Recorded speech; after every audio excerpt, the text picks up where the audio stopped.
Hello everyone, कैसे हो आप सब। एक बार पुनः स्वागत है आप सभी का हमारे अपने YouTube channel Shiv coaching classes पर। उम्मीद करता हूं आप सभी मस्त होंगे, बेहतर होंगे, आप सभी की पढ़ाई भी अच्छे से चल रही होगी। तो आज की इस वीडियो में यहाँ पे हम 4 अंकों वाले इंपॉर्टेंट क्वेश्चन देखने वाले हैं। तो चलिए सीधे वीडियो को स्टार्ट करते हैं। देखिए, इसके पहले भी हमने हालांकि 4 अंकों वाले कई क्वेश्चन आपको प्रोवाइड करा दिए, जैसे कि हमने कुछ इंपॉर्टेंट डिफरेंस है उसको हमने डिफरेंस वाले यानी कि महत्वपूर्ण अंतर वाले क्वेश्चन में करा दिया है।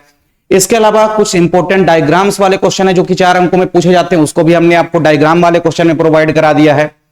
कुछ और इंपॉर्टेंट क्वेश्चन है जिनको हम लोग आज के इस वीडियो में यहाँ पे कवर करने वाले हैं। तो चलिए वीडियो को स्टार्ट करते हैं। सबसे पहला क्वेश्चन देखेंगे कि स्टेम सेल क्या होती है, स्टेम सेल की क्या क्या उपयोगिता होती है। ये क्वेश्चन आपके बोर्ड एग्जाम में पूछा जा सकता है। तो चलिए बात करते हैं स्टेम सेल की। तो स्टेम सेल शरीर के अंदर पाई जाने वाली ऐसी कोशिकाएं होती है जो निरंतर विभाजित होती है और विभाजित होने के पश्चात नई अलग अलग प्रकार की कोशिकाओं को बनाने में सक्षम होती है। ऐसी कोशिकाओं को ही हम बोलते हैं स्टेम सेल। तो देखिए, स्टेम सेल आप देखेंगे शरीर में पाई जाने वाली कुछ ऐसी कोशिकाएं होती है जो कि विभाजित होती है और विभाजित होकर के कुछ विशेष प्रकार की कोशिकाओं को बनाने में सक्षम होती है। जैसे आप देखेंगे कि जो स्टेम सेल होती है ये यकृत कोशिकाओं को बनाने में सक्षम होती है। इसके अलावा जो रुधिर की कोशिकाएं होती है उनको बनाने में सक्षम होती है। तंत्रिका कोशिका हो गई, इसके अलावा पेशीय कोशिकाएं हो गई आदि कई अलग अलग प्रकार की कोशिकाओं को बनाने में सक्षम होती है। तो स्टेम सेल कुछ विशेष प्रकार की कोशिकाएं हैं जो कि विभाजित होकर के कई अलग अलग प्रकार की कोशिकाओं को बनाने में सक्षम होती हैं, जैसे तंत्रिका कोशिका, रुधिर कोशिका और इसके अलावा आप देखेंगे जो भी आपकी पेशीय कोशिका है, इस प्रकार से कई अलग अलग प्रकार की कोशिकाओं को बनाने में सक्षम होती है। हम अगर बात करते हैं तंत्रिका कोशिका की या रुधिर कोशिका की या पेशीय कोशिकाओं की, तो सभी प्रकार की कोशिकाओं के निर्माण में स्टेम कोशिका जो है भाग लेती है या स्टेम सेल जो है भाग लेती है। अब अगर हम ये बात करें कि स्टेम सेल जो है किनके अंदर पाई जाती है, ठीक है, यूनिसेलुलर की मल्टी सेलुलर, तो हमेशा आपको याद रखना है कि जो स्टेम सेल कोशिकाएं होती है ये केवल और केवल मल्टी सेलुलर यानी कि जो बहुकोशिकीय जीव होते हैं, ठीक है, जो मल्टी सेलुलर ऑर्गेनिज्म होते हैं यानी कि जो बहुकोशिकीय जीव होते हैं, केवल और केवल उन्हीं के अंदर यह कोशिका पाई जाती है।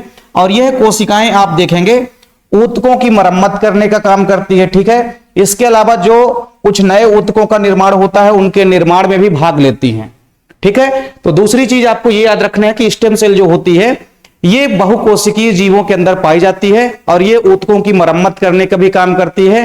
कहीं पर ऊतकों की अगर क्षतिग्रस्त ऊतक है तो उसका मरम्मत करने का काम करती है, और मान लीजिए कहीं पर नए ऊतकों का निर्माण हो रहा है तो वहां पर भी ये कोशिकाएं जो है भाग लेती है, पार्टिसिपेट करती हैं। अगर हम बात करते हैं स्टेम सेल शब्द का प्रयोग सबसे पहले किसने किया, तो आपको याद रखना है कि स्टेम सेल शब्द का प्रयोग सबसे पहले अलेक्जेंडर मैक्सिमोव ने किया था। किसने किया था? अलेक्जेंडर मैक्सिमोव ने किया था। ये इंपॉर्टेंट क्वेश्चन है, आपके ऑब्जेक्टिव क्वेश्चन में भी ये पूछा जा सकता है, ठीक है। तो स्टेम सेल क्या होती है, किन जीवधारियों के अंदर पाई जाती है, स्टेम सेल शब्द का प्रयोग सबसे पहले किसने किया, ये चीज तो आप लोगों ने देख ली। अब हम बात करते हैं स्टेम सेल की उपयोगिता, कौन कौन सी इंपॉर्टेंस है, कौन कौन सी उपयोगिता है स्टेम सेल की। तो 3-4 इसकी इंपॉर्टेंट उपयोगिता है जिनको आपको तैयार कर लेना है। पहला यह कि मान लीजिए कोई नष्ट हुए ऊतक है, जैसे कोई ऊतक नष्ट हो गया है तो उन ऊतकों की मरम्मत करने का, उनका रिप्लेसमेंट करने का काम करती है, चाहे वो आपके बाल के ऊतक हो या इसके अलावा चाहे आपके दांत के ऊतक हो, रेटिना के ऊतक हो, कहीं के भी ऊतक हो, उनकी मरम्मत करने का काम करती है, उनके जगह में नए ऊतकों को बनाने का काम करती है, ठीक है। तो जो नष्ट हुए ऊतक है उनका रिप्लेसमेंट करती है नए ऊतकों की जगह, ठीक है। तो आपको याद रखना है कि नष्ट हुए ऊतकों का रिप्लेसमेंट हो जाता है अच्छे ऊतकों के द्वारा, ठीक है। तो ये सबसे पहली उपयोगिता यही है कि स्टेम सेल जो होती है ये नष्ट हुए ऊतक जैसे बाल, दांत व रेटिना आदि के ऊतक जो है इनका रिप्लेसमेंट करती है। दूसरी चीज क्या है कि मधुमेह के उपचार में सहायक, ठीक है। मधुमेह रोग आप जानते हैं जिसको कि हम डायबिटीज व शुगर भी कहते हैं। तो स्टेम सेल की उपयोगिता है कि मधुमेह रोग जो होता है इसके उपचार में भी ये सहायक होती हैं। तीसरा इंपॉर्टेंट इसकी उपयोगिता क्या है कि शरीर में अन्य नई कोशिकाओं के निर्माण में, ठीक है, कई अलग अलग प्रकार की नई कोशिकाओं के निर्माण में सहायक होती है स्टेम सेल। तो यह भी एक उपयोग है इसका। चौथा इंपॉर्टेंट है इसका कि स्टेम सेल जो होती है इसका उपयोग करके हम जो भी क्षतिग्रस्त कोशिकाएं होती है, ठीक है, क्षतिग्रस्त कोशिकाओं में इसका उपयोग हो सकता है। वह इसके अलावा आप देखेंगे क्षतिग्रस्त ऊतकों में इनका उपयोग क्यों होता है, क्योंकि इनकी कोशिकाओं में पुनर्जनन की भी क्षमता होती है, ठीक है। जो स्टेम सेल होती है इनके अंदर पुनर्जनन की क्षमता होती है, अर्थात कोई भी कोशिका अगर डिस्टर्ब हो गई है या नष्ट हो गई है तो पुनः से उसका निर्माण करने में सक्षम होती हैं। तो पहला क्वेश्चन हमारा कंप्लीट हो चुका है, स्टेम सेल कोशिकाएं क्या होती है।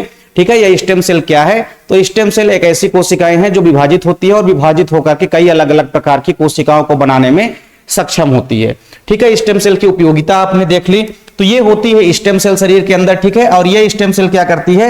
ये स्टेम सेल कई अलग अलग प्रकार की कोशिकाओं को बनाने में सक्षम होती है, जैसे ब्लड सेल का निर्माण कर सकती है, ठीक है। नर्व सेल यानी कि तंत्रिका कोशिकाओं का निर्माण कर सकती है, कार्डियक सेल यानी कि हार्ट की सेल का निर्माण कर सकती है, इसके अलावा लीवर सेल, ठीक है, लीवर की सेलों का भी निर्माण कर सकती है, इंटेस्टाइनल सेल, ठीक है, आंत की जो कोशिकाएं हैं इनके निर्माण में भाग लेती है। इसके अलावा आप देखेंगे जो मसल सेल होती है इनके निर्माण में भी भाग लेती है, यानी कि स्टेम सेल ऐसी कोशिकाएं हैं जो विभाजित होने के पश्चात कई अलग अलग प्रकार की कोशिकाओं को बनाने में सक्षम होती है। तो पहला क्वेश्चन हमारा कंप्लीट हो चुका है, ठीक है। दूसरा क्वेश्चन हम देखेंगे कि जीन क्लोनिंग की विधियां। अब जीन क्लोनिंग की दो विधियां होती है, ठीक है। जीन क्लोनिंग की दो विधियों में एक इंपोर्टेंट विधि है आपकी पीसीआर यानी कि पॉलीमरेज चेन रिएक्शन, और दूसरी जो इंपोर्टेंट विधि है वो है रिकॉम्बिनेंट डीएनए टेक्नोलॉजी यानी कि आप देखेंगे पुनर्योगज डीएनए तकनीक या डीएनए पुनर्योगज तकनीक, इसको आप कह सकते हैं, ठीक है। तो पीसीआर की अगर हम बात करते हैं, सबसे पहले हम देखेंगे पीसीआर, ठीक है, पॉलीमरेज चेन रिएक्शन। ये अभिक्रिया आपके एग्जाम में पूछी जा सकती है। तो जीन क्लोनिंग की ये पहली विधि है और काफी इंपोर्टेंट भी है। आप देखेंगे भी कि कई पिछले वर्षों में ये क्वेश्चन आपके रिपीट हुआ है, ठीक है। तो पीसीआर का सबसे पहले पूरा नाम आपको याद रखना है क्योंकि एग्जाम में पूछा जाता है। तो पॉलीमरेज चेन रिएक्शन होता है, ठीक है। अब अगर हम बात करते हैं पीसीआर की, तो इस विधि के द्वारा हम क्या कर सकते हैं, ठीक है। तो देखिए यह जीन की संख्या को बढ़ाने के लिए एक अत्यंत सरल एवं उपयोगी प्रक्रिया होती है। इस विधि के द्वारा हम जीन की कॉपी तैयार कर सकते हैं, ठीक है, जीन की क्लोनिंग कर सकते हैं, जीन के कई सारे क्लोन बना सकते हैं, वो भी बहुत सरल तरीके से और बहुत कम समय में। इस विधि में बहुत ज्यादा समय भी नहीं लगता है और यह विधि बहुत कठिन भी नहीं है, यानी कि इसको हम आसानी से बना सकते हैं इस विधि के द्वारा जीन के कई सारे क्लोनों को। तो यह जीन की संख्या को बढ़ाने के लिए एक अत्यंत सरल व उपयोगी विधि होती है, ठीक है। किसी भी जीन या डीएनए की मान लीजिए हमको खंड या कॉपी तैयार करना है, तो पीसीआर विधि के द्वारा हम क्या कर सकते हैं, कम समय में और अधिक से अधिक प्रतिलिपियां यानी कि कई सारी जीन की कॉपियां हम तैयार कर सकते हैं, ठीक है। यानी कई सारे जीन के क्लोन को हम एक ही बार में तैयार कर सकते हैं, यानी कि इस प्रक्रिया के द्वारा हम बहुत कम समय में और बहुत अधिक मात्रा में जीन की क्लोनिंग कर सकते हैं, जीन की संख्या को बढ़ा सकते हैं, ठीक है। तो पीसीआर में हमको यह समझ में आ गया कि पीसीआर में हम करते क्या है। तो पीसीआर एक ऐसी विधि होती है जिसके द्वारा हम किसी भी जीन की बहुत सारी प्रतिलिपियां बहुत कम समय में और बहुत ही सरल तरीके से बना सकते हैं, ठीक है। अब हम बात करते हैं पीसीआर जो विधि है, इस विधि की खोज जो है आपको याद रखना, ये क्वेश्चन अक्सर एग्जाम में आपके पूछा जाता है। पीसीआर विधि की खोज जो है 1985 में यानी कि 1985 में किसने किया था? कैरी मुलिस ने किया था, ठीक है। ये क्वेश्चन आप इंपॉर्टेंट है आप लोगों के लिए, कई बार ऑब्जेक्टिव क्वेश्चन में ये पूछा गया है, ठीक है। तो कैरी मुलिस ने पीसीआर विधि की खोज की थी। पीसीआर का पूरा नाम और पीसीआर के खोजकर्ता का नाम ये कई बार आपके एग्जाम में पूछा गया है। अब हम बात करते हैं कि पीसीआर जो विधि होती है, इस विधि में हम एक मशीन का यूज करते हैं और उस मशीन का नाम क्या होता है? थर्मोसाइक्लर। क्या है? उस मशीन का नाम है थर्मोसाइक्लर मशीन, ठीक है। तो ये चीज भी आपको नोट डाउन कर लेनी है। अब अगर हम बात करते हैं पूरी की पूरी जो पीसीआर की प्रक्रिया होती है, इसमें कौन कौन से कंपोनेंट यूज होते हैं, तो इसमें आप देखेंगे सबसे पहले तो टारगेट डीएनए, ठीक है। टारगेट डीएनए एक ऐसा डीएनए होता है जिस डीएनए के अंदर विशिष्ट जीन उपस्थित होते हैं, या आप यूं कह सकते हैं कि टारगेट डीएनए एक ऐसा डीएनए है जिस डीएनए की हमको कॉपियां तैयार करनी है, उस डीएनए को हम बोलते हैं टारगेट डीएनए। तो सबसे पहले हम टारगेट डीएनए लेंगे, यानी कि एक ऐसा डीएनए लेंगे जिसकी हमको कॉपी तैयार करनी है, ठीक है। तो उसको हम बोलते हैं टारगेट डीएनए। फिर दूसरा चीज है प्राइमर। प्राइमर का भी यूज किया जाएगा, ये भी कंपोनेंट्स यूज में आता है। और प्राइमर वो भी कैसा होना चाहिए? तो संश्लेषित प्राइमर होना चाहिए, ठीक है। तीसरी इंपॉर्टेंट चीज जो यूज होगी वो है आपकी टैग पॉलीमरेज, ठीक है। तो टैग पॉलीमरेज क्या होते हैं? ये एक प्रकार के एंजाइम होते हैं, ठीक है। टैग पॉलीमरेज एक प्रकार के एंजाइम होते हैं जो कि उच्च ताप पर भी सक्रिय रहते हैं, ठीक है। बाकी एंजाइम आप देखेंगे कि उच्च ताप पर सक्रिय नहीं रहते हैं, लेकिन टैग पॉलीमरेज एक ऐसा एंजाइम है जो कि हाई टेम्परेचर पर भी एक्टिव रहता है, हाई टेम्परेचर पर भी वर्क करता है। फिर इसके बाद हम लेंगे न्यूक्लियोटाइड्स। न्यूक्लियोटाइड्स की आवश्यकता पड़ेगी एक डीएनए के नई स्ट्रैंड्स को बनाने के लिए। इसके अलावा कुछ बफर विलियन की हमको आवश्यकता पड़ेगी, बेरियम क्लोराइड और जल की भी कुछ मात्रा में आवश्यकता पड़ेगी। तो ये कुछ कंपोनेंट्स हैं जिनका यूज किया जाता है पीसीआर विधि में, ठीक है। तो इसका आप लोग स्क्रीनशॉट ले सकते हैं। अब अगर हम बात करते हैं कि जो पीसीआर की हमारी पूरी की पूरी क्रिया विधि होती है, ये 3 स्टेप में संपन्न होती है। कितने स्टेप में? केवल 3 स्टेप में संपन्न होती है, ठीक है। पहला स्टेप होता है डीनेचुरेशन। ठीक है, डीनेचुरेशन का मतलब क्या होता है?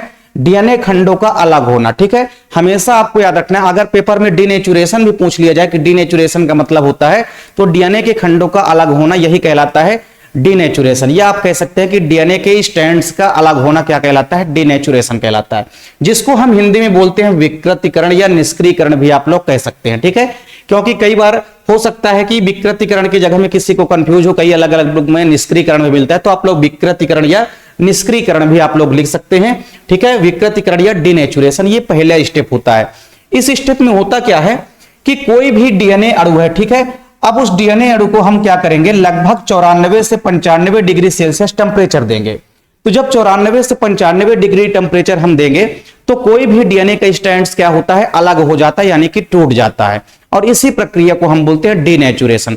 तो सबसे पहले तो यही होगा कि कोई भी डीएनए स्ट्रैंड्स है, उस डीएनए स्ट्रैंड्स को हम पहली प्रक्रिया अपनाएंगे जिसमें हम टेम्परेचर देंगे लगभग 95 डिग्री सेल्सियस के आसपास, जिसमें डीएनए के दोनों स्ट्रैंड्स क्या हो जाएंगे? अलग हो जाएंगे, और इसी प्रक्रिया को हम बोलते हैं डीनेचुरेशन। ठीक है, फिर इसके बाद क्या होगा? दूसरी प्रक्रिया है तापानुशीलन, जिसको हम बोलते हैं एनीलिंग। क्या बोलते हैं? एनीलिंग, यानी कि तापानुशीलन। तापानुशीलन का मतलब होता है कि एक प्रकार से टेम्परेचर को कम करना या जो हमारा प्रोडक्ट है उसको थोड़ा सा ठंडा करना। ठीक है, तो तापमान का धीरे धीरे कम होना तापानुशीलन कहलाएगा। तो इस प्रक्रिया में क्या होगा? जो तापमान 94 से 96 डिग्री सेल्सियस था वो घट करके कितना आ जाएगा? वो घट करके आ जाएगा 55 डिग्री सेल्सियस पर। यानी जो दूसरा स्टेप होगा तापानुशीलन, उस प्रक्रिया में देखेंगे आपकी टेम्परेचर कितना होगा? केवल और केवल 55 डिग्री सेल्सियस। ठीक है, और दूसरे स्टेप में क्या होगा? 3 डॉट पर प्राइमर जुड़ेगा। क्या जुड़ेगा? 3 डॉट पर प्राइमर जुड़ेगा। तो आपको पहला और दूसरा स्टेप समझ में आ गया कि इस स्टेप में हमको करना क्या है। ठीक है, अब आप देखिए हमारे पास क्या है? हमारे पास एक डीएनए मॉलिक्यूल है। ठीक है, ये हमारे पास है एक डीएनए मॉलिक्यूल। क्या है? हमारे पास एक डीएनए मॉलिक्यूल है, यानी कि हमारे पास एक क्या है? डीएनए अणु है। अब इस डीएनए अणु में हमने क्या किया? पहला स्टेप लगाया जिसको हम बोलते हैं डीनेचुरेशन। तो डीनेचुरेशन में कितना सेल्सियस ताप देना है हमको? लगभग 95 डिग्री सेल्सियस तापमान हमको देना है। तो पहले स्टेप में कुछ नहीं, आपको डीएनए मॉलिक्यूल बना लेना है एक। अब इस डीएनए मॉलिक्यूल को आप 95 डिग्री सेल्सियस तापमान देंगे तो डीनेचुरेशन हो जाएगा, यानी कि डीएनए के दोनों स्ट्रैंड्स आप देख सकते हैं कि ये वाला डीएनए का स्ट्रैंड्स भी अलग हो चुका है। ठीक है, और ये वाला डीएनए का स्ट्रैंड्स भी अलग हो चुका है। तो डीएनए के दो स्ट्रैंड्स यहाँ पे अलग हो चुके हैं ना, तो डीएनए के दोनों स्ट्रैंड्स के अलग होने की प्रक्रिया ही कहलाती है डीनेचुरेशन। तो कब अलग हुई है? जब हमने 95 डिग्री सेल्सियस तापमान दिया है। तो पहला स्टेप हमारा कंप्लीट डीनेचुरेशन, इसमें हमने 95 डिग्री सेल्सियस तापमान दिया। ठीक है, जिसमें डीएनए का स्ट्रैंड्स जो है दो स्ट्रैंड्स में टूट करके अलग हो गया। अब दूसरा स्टेप क्या है हमारा? एनीलिंग। एनीलिंग का मतलब होता है तापानुशीलन। तो तापानुशीलन में क्या होगा? अब सिंपल सा फंडा आपको यह समझना है कि डीएनए की जब आप लोग इस प्रकार से द्विकुंडलित संरचना आप लोग देखते हैं, ठीक है, तो आपको इस प्रकार से एक 3 डॉट दिखाई देता है, और उस 3 डॉट का समापन कहां पे होता है? 5 डॉट में। और 5 डॉट जो होता है उसका समापन कहां होता है? 3 डॉट में। यानी डीएनए के दोनों स्ट्रैंड्स या दोनों श्रृंखलाओं में आपको 2 ध्रुव दिखाई देते हैं। ठीक है, एक ध्रुव को हम बोलते हैं यहाँ पे 3 डॉट। ठीक है, एक को हम बोलते हैं, ठीक है, 3 डॉट, और दूसरे को बोलते हैं 5 डॉट। तो इसमें मान लीजिए 5 डॉट इधर है, 3 डॉट इधर है। ठीक है, अब इसमें आप देखेंगे ये मान लीजिए 3 डॉट सिरा हो गया और ये हो गया आपका 5 डॉट सिरा। ठीक है, तो दूसरी जो प्रक्रिया होती है उसमें तापमान हम कितना रखते हैं? इस अवस्था में तापमान हम रखते हैं 55 डिग्री सेल्सियस। ठीक है, पहली चीज। और दूसरी चीज क्या होगा कि इसमें 3 डॉट में आकर के कौन जुड़ जाता है? प्राइमर जुड़ जाता है। तो ये डीएनए का हमारा स्ट्रैंड्स था। ठीक है, इस डीएनए के स्ट्रैंड्स में ये हमारा प्राइमर जुड़ चुका है, और इसमें भी आप देख सकते हैं कि ये मान लीजिए क्या है? ये हमारा क्या है? इसमें 3 डॉट है और ये हमारा 5 डॉट। ठीक है, इसमें भी ये हमारा 5 डॉट है और ये हमारा 3 डॉट सिरा है। तो अब आप ये देख रहे हैं कि 3 डॉट सिरे पर, यानी यहां पर भी प्राइमर आकर के जुड़ गया और इसके भी 3 डॉट पर आकर के प्राइमर जुड़ गया। तो पहले स्टेप में कुछ नहीं हुआ, हमने 95 डिग्री सेल्सियस तापमान दिया तो डीएनए के दोनों स्ट्रैंड्स अलग हो गए, जिसको हमने डीनेचुरेशन बोला। दूसरे स्टेप में हमने क्या किया? तापमान को घटा दिया, लगभग 55 डिग्री सेल्सियस तापमान हमने दिया, और इसमें क्या होगा? तापानुशीलन होगा, तापमान कम होगा, 55 डिग्री सेल्सियस पर आकर के रुक जाएगा, और 3 डॉट जो सिरा होता है, 3 डॉट सिरे पर आप देखेंगे प्राइमर आकर के जुड़ जाएगा। तो ये 3 डॉट सिरे पर दोनों में आकर के प्राइमर जुड़ गया। फिर इसके बाद तीसरा स्टेप क्या कह रहा है? तो तीसरे स्टेप में देखिए क्या होगा, जब हमारा तीसरा स्टेप होगा जिसको हम बोलते हैं विस्तार, और इंग्लिश में हम बोलते हैं एक्सटेंशन। क्या बोलते हैं? एक्सटेंशन। तो जब हम ताप को बढ़ाएंगे, ठीक है, तीसरे स्टेप में हम ताप को फिर बढ़ा देंगे और तापमान कहां पहुंच जाएगा 72 डिग्री सेल्सियस यानी कि 72 डिग्री सेल्सियस पर पहुंच जाएगा। और इसमें क्या होगा, न्यूक्लियोटाइड्स का जुड़ना होगा, न्यूक्लियोटाइड्स आकर के जुड़ेंगे और इसके अलावा टेक पॉलीमरेज का जुड़ना, ठीक है, तीसरे स्टेप पे न्यूक्लियोटाइड्स और टेक पॉलीमरेज आकर के जुड़ जाएंगे 3 डॉट सिरे पर, ठीक है। और ये आपस में जब जुड़ेंगे तो एक डीएनए की नई श्रृंखला का निर्माण करके फिर से एक द्विकुंडलित संरचना डीएनए की बन जाती है, ठीक है। तो तीसरे स्टेप में हमने क्या देखा कि तीसरे स्टेप में भैया क्या होगा, जब हमारा क्या होगा, इलोंगेशन होगा या एक्सटेंशन भी आप लिख सकते हैं, ठीक है, एक्सटेंशन। इसमें तापमान कितना रहेगा, लगभग 72 डिग्री सेल्सियस रहेगा। अब इसमें क्या होगा कि 3 डॉट सिरे पर, ये हमारा 3 डॉट सिरा था, ठीक है, तो इसमें भी क्या होगा, अब इसमें भी अब 3 डॉट सिरे पर क्या आ जाएगा, 3 डॉट सिरे पर आप देख सकते हैं प्राइमर तो जुड़ा ही था, 3 डॉट सिरे पर प्राइमर तो पहले से जुड़ा था। अब इसमें आकर के कौन जुड़ गया है भैया, प्राइमर तो पहले से जुड़ा था, अब इसमें आकर के जुड़ गया है कौन, अब इसमें आकर के न्यूक्लियोटाइड्स जुड़ गए हैं और टेक पॉलीमरेज एंजाइम जुड़ गया है, ठीक है। तो ये क्या कर रहा है, एक डीएनए के नए स्ट्रैंड्स का निर्माण कर देगा और ये नया डीएनए का स्ट्रैंड्स इस पुराने वाले डीएनए के स्ट्रैंड्स के साथ मिलकर के एक नया डीएनए का स्ट्रैंड्स जो है बना लेता है, ठीक है। फिर इसके बाद ये वाला भी जो हमारा पुराना डीएनए का स्ट्रैंड्स था, जब एक नया डीएनए का स्ट्रैंड्स बन गया, प्राइमर तो पहले से जुड़ा था 3 डॉट सिरे पर और न्यूक्लियोटाइड्स और टेक पॉलीमरेज आकर के जुड़ गए तो एक नए डीएनए का स्ट्रैंड्स बना लिए और वो नया डीएनए का स्ट्रैंड्स जो है इस पुराने वाले डीएनए के स्ट्रैंड्स के साथ मिलकर के एक द्विकुंडलित संरचना बना लेता है, ठीक है। और इस प्रकार से एक डीएनए मॉलिक्यूल से यहां पे 2 डीएनए के मॉलिक्यूल्स बन जाते हैं। अब इसी प्रक्रिया को अगर आप 2 बार करेंगे तो 2 डीएनए से आप देखेंगे 4 डीएनए के मॉलिक्यूल बन जाएंगे, 4 बार करेंगे तो 4 से यहां पे 8 बार बन जाएंगे, ठीक है। तो ये जितनी बार जितने जीन की कॉपियां आपको तैयार करनी है या जितने डीएनए की कॉपियां आपको तैयार करनी है तो आप इस विधि के द्वारा आसानी से बहुत कम समय में, ठीक है, बहुत कम समय में और बहुत ही आसान तरीके से आप लोग क्या कर सकते हैं, बहुत ज्यादा मात्रा में जीन की या डीएनए खंडों की प्रतिलिपियां या कॉपियां को तैयार कर सकते हैं, ठीक है। तो सिंपल सा मेथड है, इस मेथड में कुछ नहीं होता है, बस 3 स्टेप फॉलो करना है आपको। पहले स्टेप में डीनेचुरेशन होगा, डीएनए के स्ट्रैंड्स टूटेंगे और अलग हो जाएंगे। इसके बाद क्या होगा, एनिलिंग होगा, तापानुशीलन होगा, तापमान कम होगा, 3 डॉट सिरे पर आकर के प्राइमर जुड़ जाएगा। और तीसरे स्टेप में एक्सटेंशन में, ठीक है, या इलोंगेशन में क्या होता है, विस्तार में क्या होता है कि तापमान फिर से थोड़ा बढ़ जाता है 72 डिग्री सेल्सियस और टेक पॉलीमरेज एंजाइम आकर के जुड़ जाता है और न्यूक्लियोटाइड्स भी आकर के जुड़ जाते हैं और एक नए डीएनए का स्ट्रैंड्स बना लेते हैं। और ये नए डीएनए के स्ट्रैंड्स जो होते हैं ये पुराने डीएनए के स्ट्रैंड्स के साथ मिलकर के फिर से द्विकुंडलित संरचना का निर्माण कर लेते हैं। तो इस प्रकार से एक बार हमने अगर पीसीआर की प्रक्रिया किया तो उसमें एक डीएनए मॉलिक्यूल से 2 डीएनए के मॉलिक्यूल बन गए और इसी प्रकार जितने हमको जीन की कॉपियां तैयार करनी है उतने बार हम इस प्रक्रिया को करेंगे और ज्यादा मात्रा में हम जीन की कॉपियों को आसानी से तैयार कर सकते हैं। तो दूसरा क्वेश्चन भी हमारा कंप्लीट हो चुका है। इसमें हमने क्या देखा कि जीन क्लोनिंग क्या होती है। जीन क्लोनिंग का पहला जो स्टेप है वो है पीसीआर, यानी पीसीआर जो है जीन क्लोनिंग की पहली विधि है। इस विधि के द्वारा हमने जीन का क्लोन जो है तैयार कर लिया, यानी कि जीन की प्रतिलिपियां या कॉपियां को तैयार कर लिया है।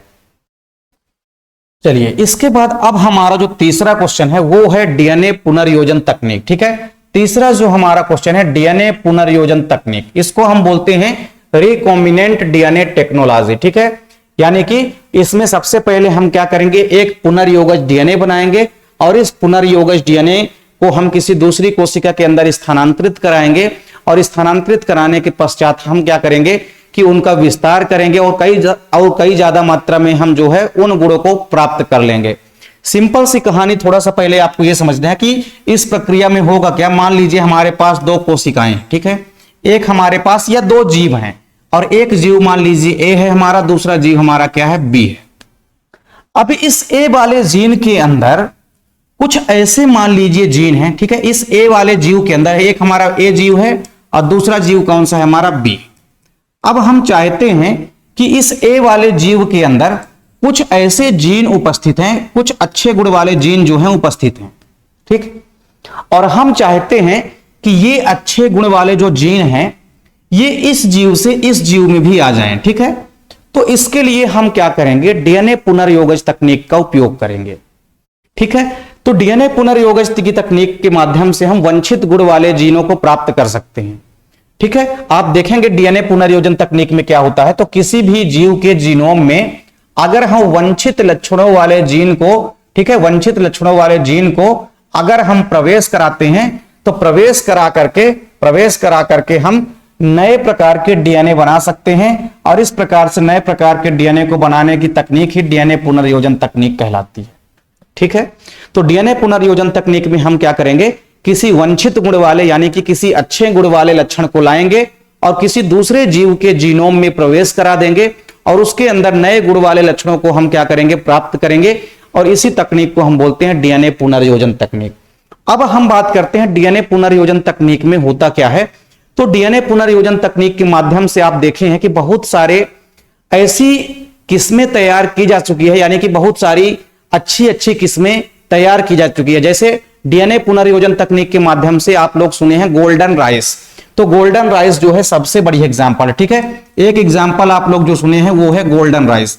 तो गोल्डन राइस जो है ये चावल की एक ट्रांसजेनिक किस्म है। ठीक है, गोल्डन राइस जो है ये चावल की एक ट्रांसजेनिक किस्म है और इसमें विटामिन ए की भरपूर मात्रा होती है। किसकी मात्रा होती है, इसमें विटामिन ए प्रचुर मात्रा में पाया जाता है। तो जो चीज हम गाजर वगैरह से प्राप्त करते थे वो चीज हम इस गोल्डन राइस के थ्रू भी प्राप्त कर सकते हैं। तो ये जो गोल्डन राइस एक ट्रांसजेनिक किस्म तैयार की गई है चावल की, इसको भी हमने डीएनए पुनर्योजन तकनीक के माध्यम से ही तैयार किया है। इसके अलावा आप लोगों ने बीटी कॉटन का नाम सुना है। तो बीटी कॉटन जो है यह कपास की एक कीट प्रतिरोधी किस्म होती है। अगर कोई कीट कपास की पत्तियों को खा लेता है तो वो कीट क्या हो जाता है, नष्ट हो जाता है।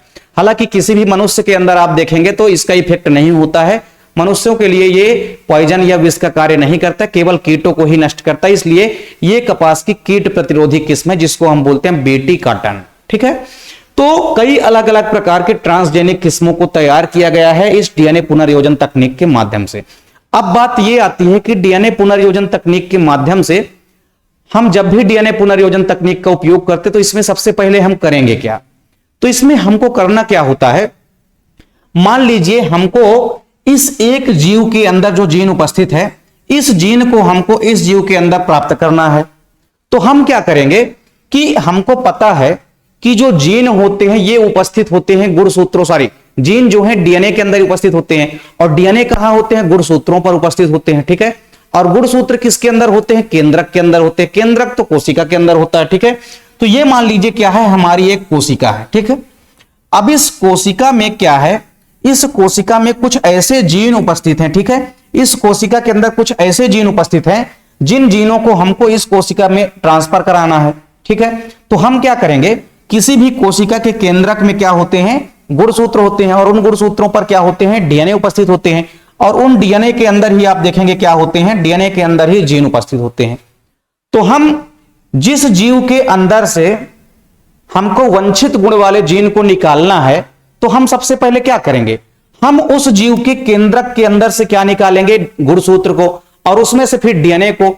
तो हम उस डीएनए खंड को अलग कर लेंगे। ठीक है, इसमें से हम क्या करेंगे, इसमें से हम डीएनए के खंडों को क्या कर लेंगे, अलग कर लेंगे।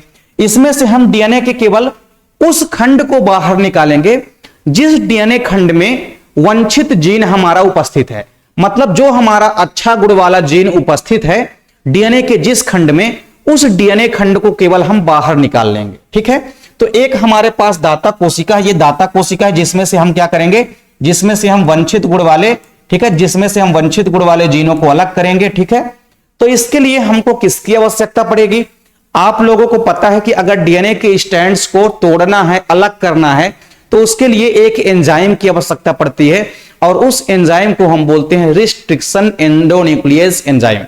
तो हम रिस्ट्रिक्शन एंडोन्यूक्लियेज एंजाइम की सहायता से क्या करते हैं, किसी भी डीएनए अणु को काट करके बाहर निकाल लेते हैं और केवल इस विधि में हम उसी डीएनए खंड को बाहर निकालेंगे जिस डीएनए खंड के अंदर हमारा वंचित गुण वाला जीन उपस्थित है।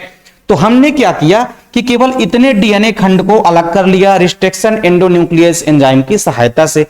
अब इस डीएनए खंड के अंदर हमारा वंचित गुण वाला जीन जो है उपस्थित है। तो सबसे पहले तो हमको करना क्या है कि हमको डीएनए के उस खंड को बाहर निकालना है। ठीक है, जिस खंड के अंदर वंचित गुण वाला जीन उपस्थित है। ठीक है, तो कुल मिलाकर के ये हमारा वंचित डीएनए प्राप्त हो चुका है। ठीक है, इस डीएनए को हम क्या बोलेंगे, वंचित डीएनए। जिस डीएनए खंड में हमारा वंचित जीन उपस्थित है उसको हम बोलेंगे वंचित डीएनए। ठीक है, या आप फॉरेन डीएनए भी कह सकते हैं। ठीक है, यहां पे आप फॉरेन डीएनए भी यूज कर सकते हैं, कोई दिक्कत नहीं है। अब होगा क्या, अब इस डीएनए खंड को हम क्या करेंगे, किसी वाहक डीएनए के साथ जोड़ेंगे और उस वाहक डीएनए के साथ जोड़ करके एक नए प्रकार के डीएनए का निर्माण करेंगे, जिस डीएनए को हम बोलते हैं पुनर्योगज डीएनए, यानी कि रिकॉम्बिनेंट डीएनए। तो इस तकनीक को हम लोग किसके एग्जाम्पल के थ्रू समझेंगे, जो इंसुलिन बनाने वाली कोशिकाएं हैं मानव की, उनसे हम क्या करेंगे कि इंसुलिन बनाने वाले जीनों के खंड को हम अलग करेंगे और उसको फिर किसी हम जीवाणु कोशिका में प्रवेश करा करके अत्यधिक मात्रा में उस जीन के माध्यम से हम अत्यधिक मात्रा में इंसुलिन का उत्पादन करने वाली कोशिकाओं का निर्माण कराएंगे और अत्यधिक मात्रा में इंसुलिन का प्रोडक्शन करेंगे। ठीक है, तो इसमें आप देखेंगे कि डीएनए पुनर्योगज तकनीक में हम निम्न चरणों में संपन्न होते हैं। जो डीएनए पुनर्योजन तकनीक होती है ये कई सारे अलग अलग स्टेप में संपन्न होती है। सबसे पहले क्या होता है, सबसे पहले हम क्या करेंगे, वंचित डीएनए खंड को प्राप्त करेंगे। यानी कि सबसे पहले हम क्या करेंगे भैया, सबसे पहले हम वंचित डीएनए खंड को प्राप्त करेंगे। उस डीएनए खंड को प्राप्त करेंगे जिसके अंदर हमारा अच्छा गुण वाला जीन जो है उपस्थित है। ठीक है, और इसको हम अलग करने के लिए हमको आवश्यकता पड़ेगी रिस्ट्रिक्शन एंडोन्यूक्लियस एंजाइम की। जब तक रिस्ट्रिक्शन एंडोन्यूक्लियस एंजाइम नहीं होगा तब तक हम डीएनए के वंचित गुण वाले डीएनए को प्राप्त नहीं कर सकते हैं, क्योंकि हमारे केंद्रक के अंदर जो गुणसूत्र उपस्थित हैं, ठीक है, सॉरी, हमारे केंद्रक के अंदर जो गुणसूत्रों में जो डीएनए है, अब चूंकि डीएनए जो है डबल स्टैंडर्ड है, अब डीएनए के पूरे खंड को तो हम बाहर नहीं निकालेंगे, हम डीएनए के केवल उस खंड को बाहर निकालेंगे जिस डीएनए खंड के अंदर हमारा वंचित जीन उपस्थित है। तो हमने क्या किया कि सबसे पहले वंचित जीन को अलग कर लिया। तो वंचित जीन को जब हम अलग करेंगे तो किसकी सहायता से, रिस्ट्रिक्शन एंडोन्यूक्लियस एंजाइम की सहायता से अलग करेंगे। फिर इसके बाद हमको एक उपयोगी वाहक का चयन करना है, और वो वाहक जिसके साथ ये हमारा वंचित डीएनए वाला स्टैंड जो है, जिस वाहक के साथ हमारा वंचित डीएनए जुड़ करके किसी कोशिका के अंदर प्रवेश कर सके। तो हम क्या करेंगे, दूसरे स्टेप में किसी उपयोगी वाहक का चयन करेंगे, यानी किसी वेक्टर का, यानी कि वाहक का हम चयन करेंगे। ठीक है, तो हम वाहक के लिए सबसे ज्यादा मात्रा में किसका उपयोग करते हैं, प्लाज्मिड का। किसका यूज करते हैं, प्लाज्मिड का। ठीक है, प्लाज्मिड जो है सबसे बढ़िया जो है वाहक यानी कि वेक्टर होते हैं। अब प्लाज्मिड भी आपको पता है कि एक प्रकार के डबल स्टैंडर्ड डीएनए ही होते हैं। ठीक है, यानी हम एक डबल स्टैंडर्ड डीएनए को किसी भी कोशिका से पृथक करेंगे, ठीक है, और उसके कुछ खंड को काट करके बाहर निकाल देंगे, और उस कटे हुए खंड में हम क्या करेंगे, इस वंचित गुण वाले डीएनए को जोड़ देंगे, जिसके बाद एक नए प्रकार का डीएनए बन जाएगा जिसको हम बोलेंगे रिकॉम्बिनेंट डीएनए, यानी कि पुनर्योगज डीएनए।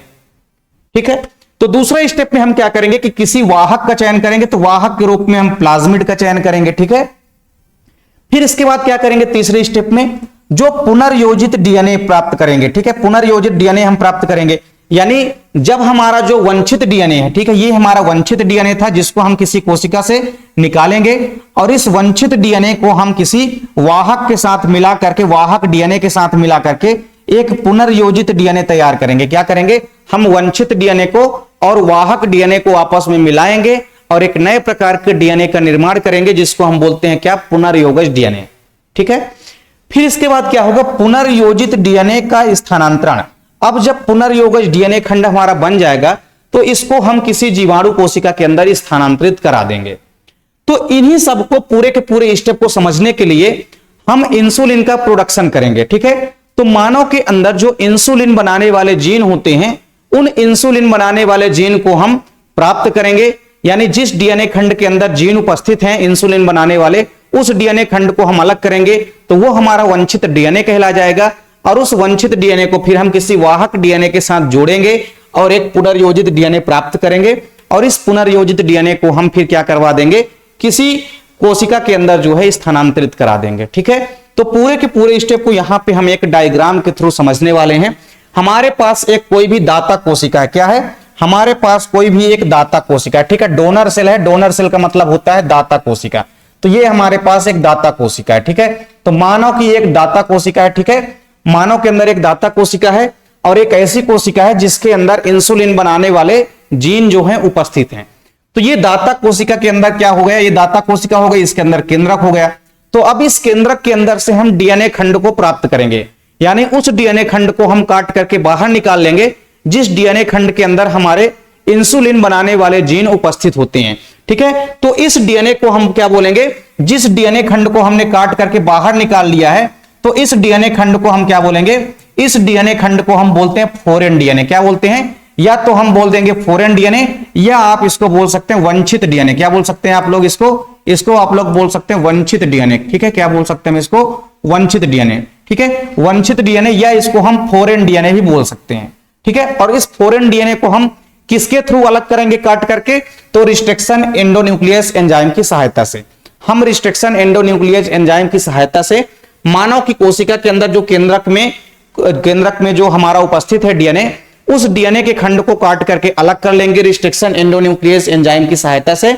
और उस डीएनए खंड को हम क्या बोलेंगे, जिस डीएनए खंड को हमने काट करके बाहर निकाल लिया है, उस डीएनए खंड को हम बोलेंगे फॉरेन डीएनए, या हम वंचित डीएनए भी कह सकते हैं, क्योंकि इसी फॉरेन डीएनए या वंचित डीएनए के अंदर ही क्या उपस्थित है, इसके अंदर ही हमारे इंसुलिन बनाने वाले जीन जो है उपस्थित है। ठीक है, यहां तक की कहानी आपको समझ में आ गई होगी।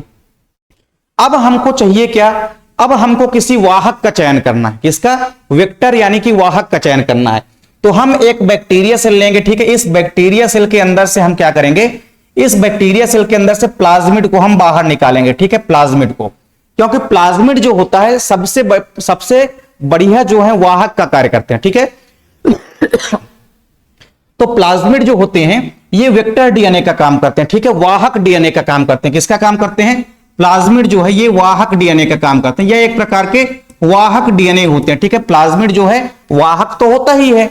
ठीक है, और प्लाज्मिड एक प्रकार का डीएनए मॉलिक्यूल ही तो होता है। तो हम किसी बैक्टीरिया सेल के अंदर से एक प्लाज्मिड को निकाल करके अलग कर लेंगे। ठीक है, और इस प्लाज्मिड के कुछ खंडों को हम काट करके अलग कर देंगे। ठीक है, इस प्लाज्मिड यानी कि इस डबल हेलिक्स जो हमारा डीएनए है प्लाज्मिड है, इस प्लाज्मिड के हम कुछ खंड को काट करके अलग कर लेंगे। यानी जो हमारा वाहक डीएनए है, प्लाज्मिड हमारा क्या है, वाहक डीएनए ही तो होता है। तो इस वाहक डीएनए से हम क्या करेंगे, कुछ डीएनए खंड को काट करके बाहर निकाल देंगे, ताकि ये जो हमारा वंचित डीएनए है, ये वंचित डीएनए इस वाहक डीएनए के साथ जुड़ सके। ठीक है, तो हमने इसके कुछ खंड को भी काट करके बाहर निकाल दिया। अब आप देख सकते हैं ये हमारा जो है फॉरेन डीएनए है। ठीक है, ये हमारा क्या है, फॉरेन डीएनए है, और ये हमारा क्या है, वाहक डीएनए। तो वाहक डीएनए और फॉरेन डीएनए जब ये आपस में मिल गए, तो ये आपस में मिलने के पश्चात एक नए प्रकार के डीएनए का निर्माण कर देते हैं। क्या कर देते हैं, एक नए प्रकार के डीएनए का निर्माण कर देते हैं। ठीक है, और इस डीएनए को हम क्या बोलते हैं, रिकॉम्बिनेंट डीएनए। ठीक है, किसका निर्माण हो जाएगा फिर, फॉर्मेशन ऑफ रिकॉम्बिनेंट डीएनए, यानी कि यहां पे एक रिकॉम्बिनेंट डीएनए यानी कि एक पुनर्योगज डीएनए बन गया। ठीक है, एक पुनर्योगज डीएनए का निर्माण हो चुका है। ठीक है, तो ये एक पुनर्योगज डीएनए बन चुका है। या इसको आप क्या लिख सकते हैं, इसको आप लोग आरआरएनए भी लिख सकते हैं। ठीक है, रिकॉम्बिनेंट डीएनए हमारा बन चुका है। तो सबसे पहले स्टेप में हम किसी वंचित डीएनए को अलग करेंगे जिसके अंदर इंसुलिन बनाने वाले जीन उपस्थित हैं, और फिर इस वंचित डीएनए को हम क्या करेंगे, किसी वाहक डीएनए के साथ जोड़ करके एक रिकॉम्बिनेंट यानी कि पुनर्योगज डीएनए तैयार करेंगे। और इस पुनर्योगज डीएनए को फिर हम क्या करेंगे, किसी होस्ट बैक्टीरिया के अंदर क्या कराएंगे, ट्रांसफर कर देंगे। चौथा स्टेप आपने पढ़ा है ना कि ये जो हमारा पुनर्योगज डीएनए बना है, इस पुनर्योगज डीएनए का स्थानांतरण। ठीक है, ये चौथा स्टेप आप लोगों ने पढ़ा है कि पुनर्योजित डीएनए का स्थानांतरण। तो ये जो हमारा पुनर्संयोजित डीएनए हमारा बन चुका है, इस पुनर्संयोजित डीएनए को हम किसी बैक्टीरियल सेल के अंदर प्रवेश करा देंगे। तो हम इकोलाई यहां पे बैक्टीरियल सेल लेंगे, और इस इकोलाई बैक्टीरियल सेल के अंदर हम इस पुनर्योगज डीएनए को प्रवेश करा देते हैं। ठीक है, तो ये पुनर्योगज डीएनए कहां आ चुका है, ये बैक्टीरिया सेल के अंदर जो है आ चुका है। अब इसका ज्यादा मात्रा में रिप्रोडक्शन के थ्रू हम क्या करेंगे, कई सारे इकोलाई का निर्माण करेंगे। जब इनमें रिप्रोडक्शन वगैरह होगा तो एक इकोलाई कोशिका से बहुत सारे इकोलाई का निर्माण या डेवलपमेंट हो जाएगा। तो इस एक इकोलाई के अंदर चूंकि यहां पे इस बैक्टीरिया सेल के अंदर आपको देखने को मिल रहा है कि ऐसे जीन उपस्थित हैं जो कि इंसुलिन का प्रोडक्शन या उत्पादन करेंगे। तो जब एक बैक्टीरिया से बहुत सारे बैक्टीरिया का निर्माण या डेवलपमेंट हो जाएगा, तो उन सभी बैक्टीरिया के अंदर आपको ऐसे जीन उपस्थित रहेंगे। ठीक है, चूंकि अब देखिए इस बैक्टीरिया से जितने भी बैक्टीरिया बनेंगे, उन बैक्टीरिया के अंदर तो वही गुण होगा ना जो गुण इस बैक्टीरिया के अंदर है।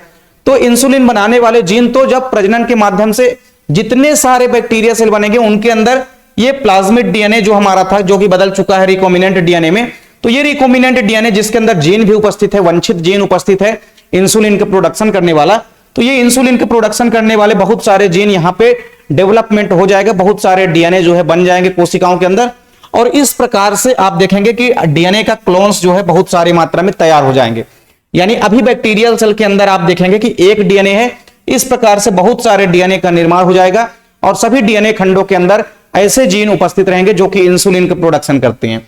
तो इस प्रकार से हम मानव इंसुलिन का प्रोडक्शन करते हैं ज्यादा मात्रा में, ठीक है। तो इसके लिए हमको रिकॉम्बिनेंट डीएनए टेक्नोलॉजी की आवश्यकता पड़ती है, जिसमें हमको एक सबसे पहले रिकॉम्बिनेंट डीएनए बनाना पड़ता है और इस रिकॉम्बिनेंट डीएनए को बैक्टीरिया सेल के अंदर प्रवेश कराएंगे और फिर ज्यादा मात्रा में इंसुलिन का प्रोडक्शन या उत्पादन करेंगे।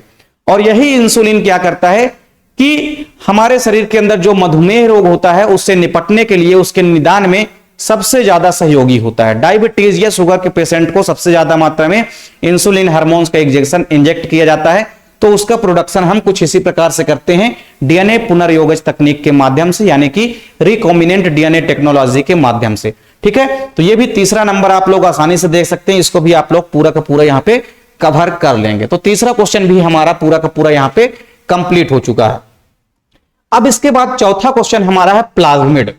प्लाज्मिड क्या होते हैं, प्लाज्मिड के कौन कौन से प्रकार होते हैं। तो प्लाज्मिड जैसा कि हमने आपको पहले ही बताया कि ये किसी भी कोशिका के अंदर उपस्थित एक डीएनए अणु होता है, ठीक है।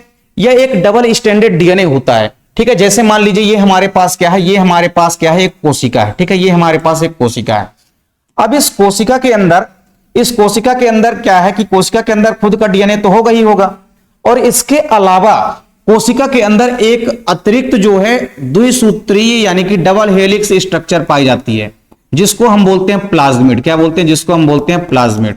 तो प्लाज्मिड की अगर हम बात करते हैं तो प्लाज्मिड जो है एक द्विसूत्रीय डीएनए स्टैंड होता है, जो नॉर्मल डीएनए की अपेक्षा साइज में छोटा होगा, ठीक है, गोलाकार होता है। ये चीज भी आपको ध्यान में रखना है।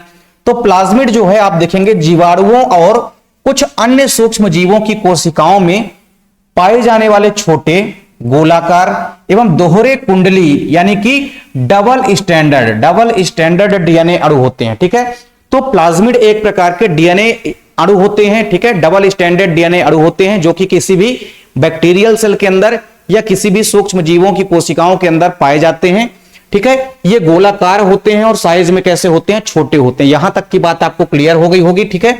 इसके बाद आप देखेंगे कि ये मुख्य गुणसूत्र यानी जो मेन क्रोमोसोम होता है, मेन क्रोमोसोम से ये अलग होते हैं। गुणसूत्रों के समान दिखते जरूर हैं लेकिन गुणसूत्र होते नहीं है। ये डबल स्टैंडर्ड डीएनए मॉलिक्यूल यानी कि डीएनए अणु होते हैं, ठीक है। और इनके अंदर आप देखेंगे स्वयं प्रतिकृति करने की क्षमता होती है, ठीक है, यानी सेल्फ रेप्लिकेटिंग की क्षमता होती है। सेल्फ रेप्लिकेटिंग का मतलब क्या होता है, स्वतः द्विगुणन का क्षमता, मतलब इस डीएनए के अंदर स्वतः द्विगुणन करने की क्षमता होती है। अगर इसके स्ट्रैंड्स अलग हो गए हैं तो फिर से इनके पुराने स्ट्रैंड्स में नए स्ट्रैंड्स जुड़ करके एक नए प्रकार के डीएनए का फिर से निर्माण कर सकते हैं, यानी कि इनके अंदर स्वतः द्विगुणन करने की क्षमता भी होती है, ठीक है। और जीन क्लोनिंग आप देखे हैं, जीन क्लोनिंग की प्रक्रियाएं होती है। तो क्लोनिंग की जो प्रक्रिया होती है जेनेटिक इंजीनियरिंग में, तो जेनेटिक इंजीनियरिंग में अत्यधिक मात्रा में प्लाज्मिड का यूज किया जाता है, क्योंकि प्लाज्मिड सबसे अच्छे क्या होते हैं, संवाहक होते हैं। तो इनका उपयोग हम क्लोनिंग में संवाहक के रूप में भी करते हैं, ठीक है। प्लाज्मिड का यूज हम कहां करेंगे, क्लोनिंग संवाहक के रूप में कार्य करते हैं। प्लाज्मिड शब्द का प्रयोग अगर हम देखें तो प्लाज्मिड शब्द का प्रयोग सबसे पहले लीडर वर्ग ने किया था, ठीक है। लीडर वर्ग की जगह में आपको यहां पे लेडर वर्ग बनाना है, ठीक है।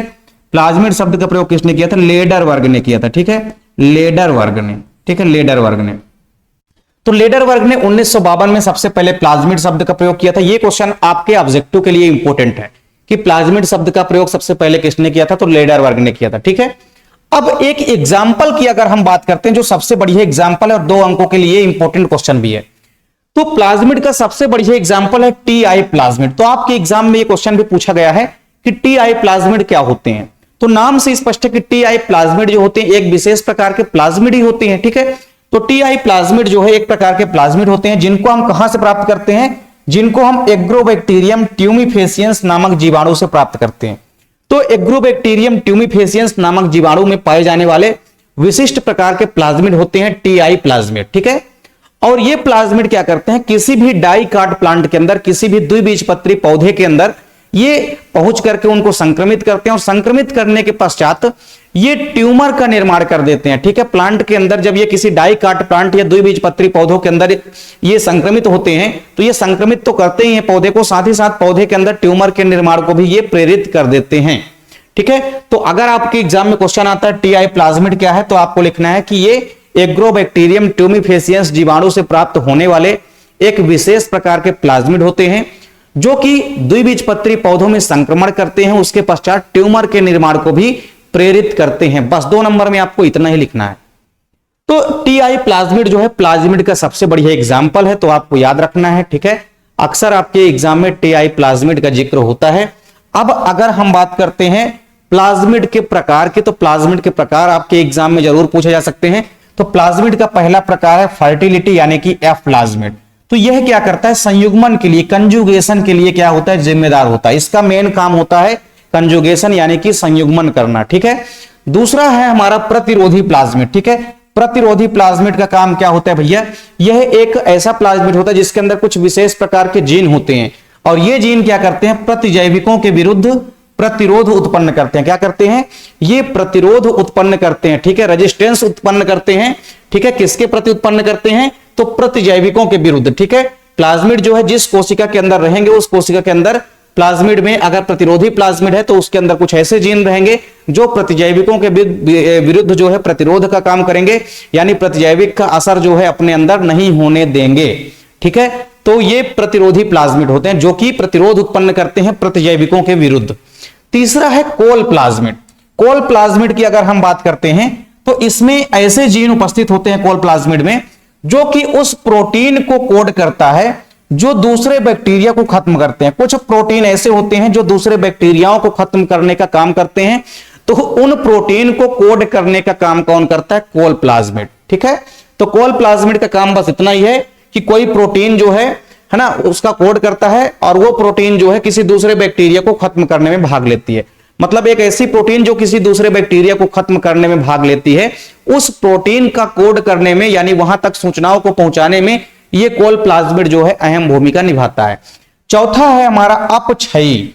अपक्षयी को हम बोलते हैं डीजेनरेटिव प्लाज्मिड। क्या बोलते हैं, डीजेनरेटिव प्लाज्मिड। तो डीजेनरेटिव प्लाज्मिड में क्या होता है, ये प्लाज्मिड अवयवों का पाचन करता है, ठीक है, और अवयवों का जो भी पाचन हो रहा है उसको रोकने का भी काम करता है। यानी अवयवों के अंदर किसी भी जीव के अंदर अगर पाचन की प्रक्रिया हो रही है उसमें ये प्रतिरोध उत्पन्न करने का काम करता है, उसको रोकने का काम करता है, ठीक है। और एक हमारा आखिरी जो प्लाज्मिड का प्रकार है वो है हमारा वायरुलेंस प्लाज्मिड। और ये वायरुलेंस प्लाज्मिड जो होता है यह जीवाणुओं को रोग कारक बना देता है। क्या बना देता है, यह जीवाणुओं को रोग कारक बनाने का काम करता है। यानी ये जीवाणु ऐसे रोग कारक का निर्माण कर देता है जो किसी दूसरे जीव के अंदर जाएंगे और रोग उत्पन्न करेंगे, ठीक है। तो ये है प्लाज्मिड के प्रकार। तो प्लाज्मिड क्या होते हैं, प्लाज्मिड के एग्जाम्पल भी आपने देख लिया और प्लाज्मिड के जो भी प्रकार हैं, ठीक है, वो भी आपने यहां पे कवर कर लिया। तो हमारा एक और क्वेश्चन भी कंप्लीट हो चुका है। तो ये क्वेश्चन भी आपके बोर्ड एग्जाम के लिए काफी इंपॉर्टेंट है और 4 अंकों में ये क्वेश्चन आपके एग्जाम में पूछा जा सकता है। इसके अलावा जीन क्लोनिंग क्या है, इसकी उपयोगिता, ये तो हमने आपको कवर करा दिया है। 3 अंकों वाले क्वेश्चन में ही हमने इसको आपको कवर करा दिया। तो आप लोग 3 अंकों वाले जितने भी क्वेश्चन हैं वो सारी की सारी वीडियो देख सकते हैं। उसमें हमने कुछ 4 अंकों वाले इंपॉर्टेंट क्वेश्चन को भी ऐड कर दिया है। तो हो सकता है कि वो 4 नंबर में आ जाए या कि 3 नंबर में भी आ सकते हैं, ठीक है। तो ऐसे क्वेश्चनों को हमने 3 अंकों वाले क्वेश्चनों में ऐड कर दिया है। चलिए, तो इसका भी आप लोग स्क्रीनशॉट ले सकते हैं अगर लेना चाहते हैं तो। अब इसके बाद हमारा एक और इंपॉर्टेंट क्वेश्चन है डार्विनवाद। तो जो हमारा चैप्टर 6 है, विकास है, इवोल्यूशन है, इसमें से डार्विनवाद भी आपके एग्जाम में आ सकता है, लैमार्कवाद भी आपके एग्जाम में आ सकता है, मिलर यूरो का प्रयोग आपके एग्जाम में आ सकता है जो कि हमने पहले ही आपको कवर करा दिया है। हार्डी विनबर्ग का नियम इंपोर्टेंट है, ये आ सकता है, हमने कवर करा चुका है पहले ही, ठीक है। इसके अलावा अनुकूली विकिरण यानी कि एडाप्टिव रेडिएशन, ये भी हमने आपको कवर करा दिया है, ठीक है। तो सारे के सारे इंपॉर्टेंट क्वेश्चनों को हमने पहले ही आपको कवर करा दिया है और कुछ टॉपिक हमने जो यहां पे ऐड नहीं किए हैं उसको आप लोग प्लेलिस्ट में जाकर के चैप्टर वाइज चैप्टर देख सकते हैं। क्योंकि ऐसा नहीं है कि हमने 20 इंपॉर्टेंट क्वेश्चन यहां पे आपको बता दिए हैं तो आपको केवल उन्हीं 20 क्वेश्चनों के ऊपर डिपेंड रहना है। पूरे के पूरे जो भी हमने लॉन्ग क्वेश्चन आपको कराए हैं सारे चैप्टर में, उन सारे चैप्टर के लॉन्ग क्वेश्चन को आपको अच्छे से तैयार करना है, तभी आपसे अच्छे से एग्जाम बनेगा। और अगर आप ये सोच रहे हैं कि भले ही हमने इंपॉर्टेंट क्वेश्चन कवर कराया है यहाँ पे, लेकिन हम इतने सारे क्वेश्चनों को ऐड नहीं करा सकते हैं सारे के सारे क्वेश्चनों को, तो हम कुछ ही क्वेश्चनों को यहाँ पे आपको रिवीजन के तौर पे करा रहे हैं, ठीक है। इसके अलावा जो भी क्वेश्चन हम रिवीजन पे नहीं करा पा रहे हैं लॉन्ग क्वेश्चन, उनको आप लोग चैप्टर में जाइए और वहां पे जाकर के आप लोग अच्छे से एक्सप्लेन करिए, वहां पे उनको अच्छे से आप लोग कवर करिए। क्योंकि ऐसा नहीं है कि बोर्ड एग्जाम में आपके केवल हमने 4-5 क्वेश्चन बता दिया उसी में से आ जाएगा, ठीक है। तो बिल्कुल आप लोग पूरा का पूरा डिटेल में जितने हमने टॉपिक आपको पूरे चैप्टर वाइज चैप्टर कवर कराए हैं, सभी चैप्टर के इंपॉर्टेंट टॉपिक को आपको कवर करना है, ठीक है। इसके अलावा इंपॉर्टेंट क्वेश्चन जो हम यहां पे आपको कवर करा रहे हैं उसको तो आपको अच्छे से कवर करना ही है, लेकिन साथ ही साथ चैप्टर के सारे इंपॉर्टेंट क्वेश्चन जो भी लॉन्ग क्वेश्चन हमने कराए हैं सभी चैप्टर के, उनको आपको तैयार कर लेना है। तो डार्विनवाद की अगर हम बात करते हैं तो डार्विन जो है एक महान जीव वैज्ञानिक थे, आप लोग देखेंगे। और डार्विन ने जो भी अपना विस्तृत अध्ययन किया जैव विकास से संबंधित, ठीक है, तो जैव विकास से संबंधित जो डार्विन का सिद्धांत है उसको हम बोलते हैं प्राकृतिक वर्णवाद का सिद्धांत, या डार्विन के सिद्धांत को हम बोलते हैं डार्विनवाद, या दूसरे तौर पे हम कहें तो प्राकृतिक वर्णवाद भी कहते हैं, ठीक है। तो चार्ल्स डार्विन ही सबसे पहले ऐसे वैज्ञानिक थे जिन्होंने ये बताया कि मनुष्य तथा बंदर के पूर्वज एक ही थे, ठीक है। सबसे पहले चार्ल्स डार्विन ने ये बता दिया कि बंदर और जो मानव है इनके पूर्वज जो है एक ही रहे होंगे, ये चीज बताई डार्विन ने। डार्विन की अगर हम बात देखें तो इनकी बेसिक इंफॉर्मेशन भी आप लोग देख सकते हैं। डार्विन जो है, ठीक है, अपने गुरु के साथ जो डॉक्टर हेंसले के साथ प्राकृतिक भ्रमण के लिए निकले थे बीगल नामक जहाज पर, और वो लगभग 5 वर्षों के अंतराल के बाद आप देखेंगे कि जब डार्विन वापस लौटे तो उस दौरान उन्होंने अपनी यात्रा वृत्तांत में जो भी चीजें देखी, जितने भी जीवाश्म देखे, जितने भी जीव जंतुओं को देखा, उनके बारे में जो कुछ भी देखा उन्होंने एक पुस्तक में संकलित कर दिया। और उस पुस्तक का नाम क्या था? उस पुस्तक का नाम था एक प्रकृति विज्ञानी की, ठीक है, एक प्रकृति विज्ञानी की समुद्र द्वारा विश्व की सैर। इस पुस्तक के अंदर उन्होंने जो कुछ भी जीवाश्मों को देखा, उनके बारे में जो भी अध्ययन किया, जो भी जीव जंतु पशु पक्षियों को देखा, उनके बारे में इन्होंने इस पुस्तक पे उसका संकलन कर दिया, ठीक है। इसके अलावा डार्विन की एक और प्रसिद्ध पुस्तक है जिसका आपको याद रखना है, जातियों की उत्पत्ति, ठीक है। अगर आपके एग्जाम में आता है ओरिजिन ऑफ स्पीसीज, यानी कि जातियों की उत्पत्ति नामक पुस्तक किसने लिखी, तो आपको याद रखना है चार्ल्स डार्विन ने लिखी थी। अब देखिए डार्विन का जो प्राकृतिक वर्णवाद है, चूंकि डार्विनवाद को हम क्या कहते हैं, डार्विन ने अपने जो भी विकास संबंधी मत दिए उसको हम क्या बोलते हैं, उसको या तो हम डार्विनवाद बोलते हैं या तो हम प्राकृतिक वर्णवाद बोलते हैं। क्या बोलते हैं? प्राकृतिक वर्णवाद बोलते हैं। सिंपल सी बात है, डार्विन ने एक चीज बताई कि कुछ जीव ऐसे होते हैं जो कि अपने आप को वातावरण के अनुकूल बना लेते हैं और वही जीव ही आगे जीवन यापन कर पाते हैं, जीवित रह पाते हैं। और जो जीव अपने आप को वातावरण के अनुकूल नहीं बना पाते हैं वो कालांतर में आगे चल के निष्क्रिय हो जाते हैं। तो यही चीज तो बताई डार्विन ने। इनका मेन पॉइंट आपको यही याद रखना है कि डार्विन ने यह बताया कि जीवों पर प्रकृति का प्रभाव पड़ता है, ठीक है। यानी कोई जीव अगर प्रकृति के अनुरूप अपने आप को ढाल लेते हैं तो वो जीवित रह पाते हैं, और जो अपने आप को वातावरण के अनुकूल नहीं बना पाते हैं वो धीरे धीरे करके निष्क्रिय हो जाते हैं, या प्रकृति उनको धीरे धीरे करके नष्ट कर देती है। डार्विन ने जो कुछ भी अपना सिद्धांत दिया उसके कुछ मुख्य बिंदु निम्न है, ठीक है। और कई सारे डार्विन ने बताई जिसके मुख्य बिंदु निम्न है, जिनको आपको तैयार कर लेना है, ठीक है। तो डार्विन का जो सिद्धांत होता है यह निम्न तथ्यों पर आधारित है। डार्विन ने कौन कौन से तथ्य दिए इनको आपको याद रखना है, बोर्ड एग्जाम के लिए इंपॉर्टेंट है। पहली चीज तो डार्विन ने बताई कि अति उत्पादन क्षमता। डार्विन ने यह बता दिया कि हर एक जीवधारी के अंदर अत्यधिक मात्रा में जीवों को उत्पन्न करने की क्षमता होती है। क्या कहा डार्विन ने? कि हर एक जीवधारी के अंदर अत्यधिक मात्रा में संतान उत्पन्न करने की क्षमता होती है, ठीक है। लेकिन उनमें क्या होता है कि कई सारी चीजों को लेकर के, जैसे जल हो गया, प्रकाश हो गया, भोजन हो गया, इन सब को लेकर के उन सभी जीवधारियों में संघर्ष या प्रतिस्पर्धा छिड़ जाती है, जिसके कारण संघर्ष में कुछ ही जीव जीवित रह पाते हैं। इस कारण से जीवों की संख्या जो है सीमित ही बच पाती है। डार्विन ने यह तो कहा कि जीवों के अंदर अति उत्पादन क्षमता होती है, उत्पादन, ठीक है, जीवों को उत्पन्न करने की अत्यधिक क्षमता होती है, लेकिन कुछ ही जीव शेष रह पाते हैं क्योंकि वो प्रतिस्पर्धा या कंपटीशन या संघर्ष में हार जाते हैं, ठीक है। और जो जीत जाते हैं केवल वही जीव जो है आगे जीवित रह पाते हैं, ठीक है। पहला पॉइंट आपको याद रखना है, अति उत्पादन क्षमता। तो डार्विन ने यह बताया कि हर एक जीव के अंदर अत्यधिक मात्रा में जीवों को उत्पन्न करने की क्षमता होती है। दूसरी पॉइंट डार्विन ने क्या बताया? जीवन संघर्ष। जीवन संघर्ष में हमने आपको क्या बताया कि अधिक संतान उत्पन्न करते हैं हर एक जीवधारी, लेकिन उनमें होता क्या है कि जीवन संघर्ष हो जाता है भोजन के लिए, वायु के लिए, प्रकाश के लिए, तथा कई अलग अलग प्रकार की सामग्रियां हैं, आवास जैसे हो गया, उनके लिए आपस में संघर्ष छिड़ जाता है, ठीक है। अतः नए उत्पन्न जीवों में आप देखेंगे कि जीवन के लिए आपस में संघर्ष छिड़ जाएगा, जिस कारण से कुछ ही जीव जो है जीवित आगे रह पाते हैं, बाकी जीव जो है धीरे धीरे करके नष्ट हो जाते हैं, जिनको पर्याप्त मात्रा में ये सभी चीजें नहीं मिल पाती है। तो दूसरा पॉइंट डार्विन ने बताया जीवन संघर्ष के बारे में। जीवन संघर्ष के बारे में डार्विन ने बस यही बताया कि जीवों के अंदर आपस में संघर्ष छिड़ जाता है, जब बहुत सारे जीव इकट्ठा हो जाते हैं उनमें संघर्ष छिड़ जाता है, और संघर्ष में जो जीतेगा वही आगे जीवन यापन कर पाएगा। तीसरा पॉइंट डार्विन ने क्या बताया, वातावरण के प्रति अनुकूलन। इसका मतलब सीधे सीधे ये है कि जो जीव अपने आप को वातावरण के अनुरूप ढाल लेते हैं वही जीव ही आगे जीवित रह पाते हैं, और जो वातावरण के अनुकूल अपने आप को नहीं ढाल पाते हैं वो जीव धीरे धीरे करके क्या हो जाते हैं, निष्क्रिय हो जाते हैं। ठीक है, चलिए चौथा पॉइंट डार्विन ने क्या बताया कि नई जातियों की उत्पत्ति। डार्विन ने यह बताया कि वातावरण में क्या होता है, लगातार परिवर्तन होता है और उन परिवर्तन के कारण जीवों के अंदर विभिन्नताएं जो है पैदा होती है, और एक पीढ़ी दर पीढ़ी जो है जीवों में विभिन्नताएं होती है, और कुछ समय के पश्चात विभिन्नताएं इतनी ज्यादा बढ़ जाती है कि एक नए प्रकार के जाति का ही विकास हो जाता है।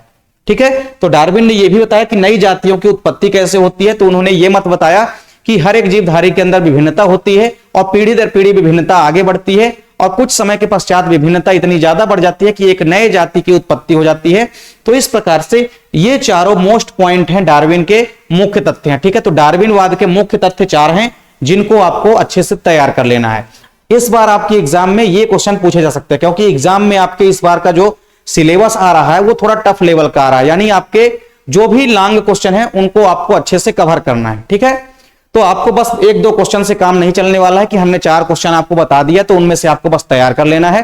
पूरे चैप्टर के इंपोर्टेंट क्वेश्चन अच्छे से आपको तैयार करना है, लॉन्ग क्वेश्चन आपको अच्छे से तैयार करना है, तभी आपसे 4 नंबर का क्वेश्चन बन पाएगा। ठीक है, पेपर कठिन नहीं होता है, बस 3-4 क्वेश्चन को एक साथ ऐड कर देता है या कि उसी क्वेश्चन को कुछ थोड़ा सा घुमा फिरा देता है तो आप लोग उसी में कंफ्यूज हो जाते हैं। तो बिल्कुल भी आपको कंफ्यूज नहीं होना है, अच्छे से पहले पेपर को आपको समझना है, उसके बाद ही पेपर को हल करना है। चलिए अब इसके बाद हम देखते हैं डार्विनवाद के बाद हमारा है लैमार्कवाद। लैमार्कवाद से संबंधित भी क्वेश्चन आपके एग्जाम में कई सारे ऑब्जेक्टिव क्वेश्चन भी पूछे जाते हैं और हो सकता है कि लॉन्ग क्वेश्चन भी इस बार पूछ लिया जाए।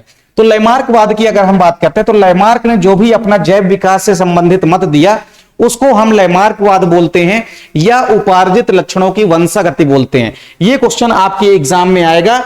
ठीक है, कि उपार्जित लक्षणों की वंशागति का सिद्धांत किसने दिया, तो आपको पता होना चाहिए कि उपार्जित लक्षणों की जो वंशागति होती है इसका सिद्धांत किसने दिया था, लैमार्क ने दिया था।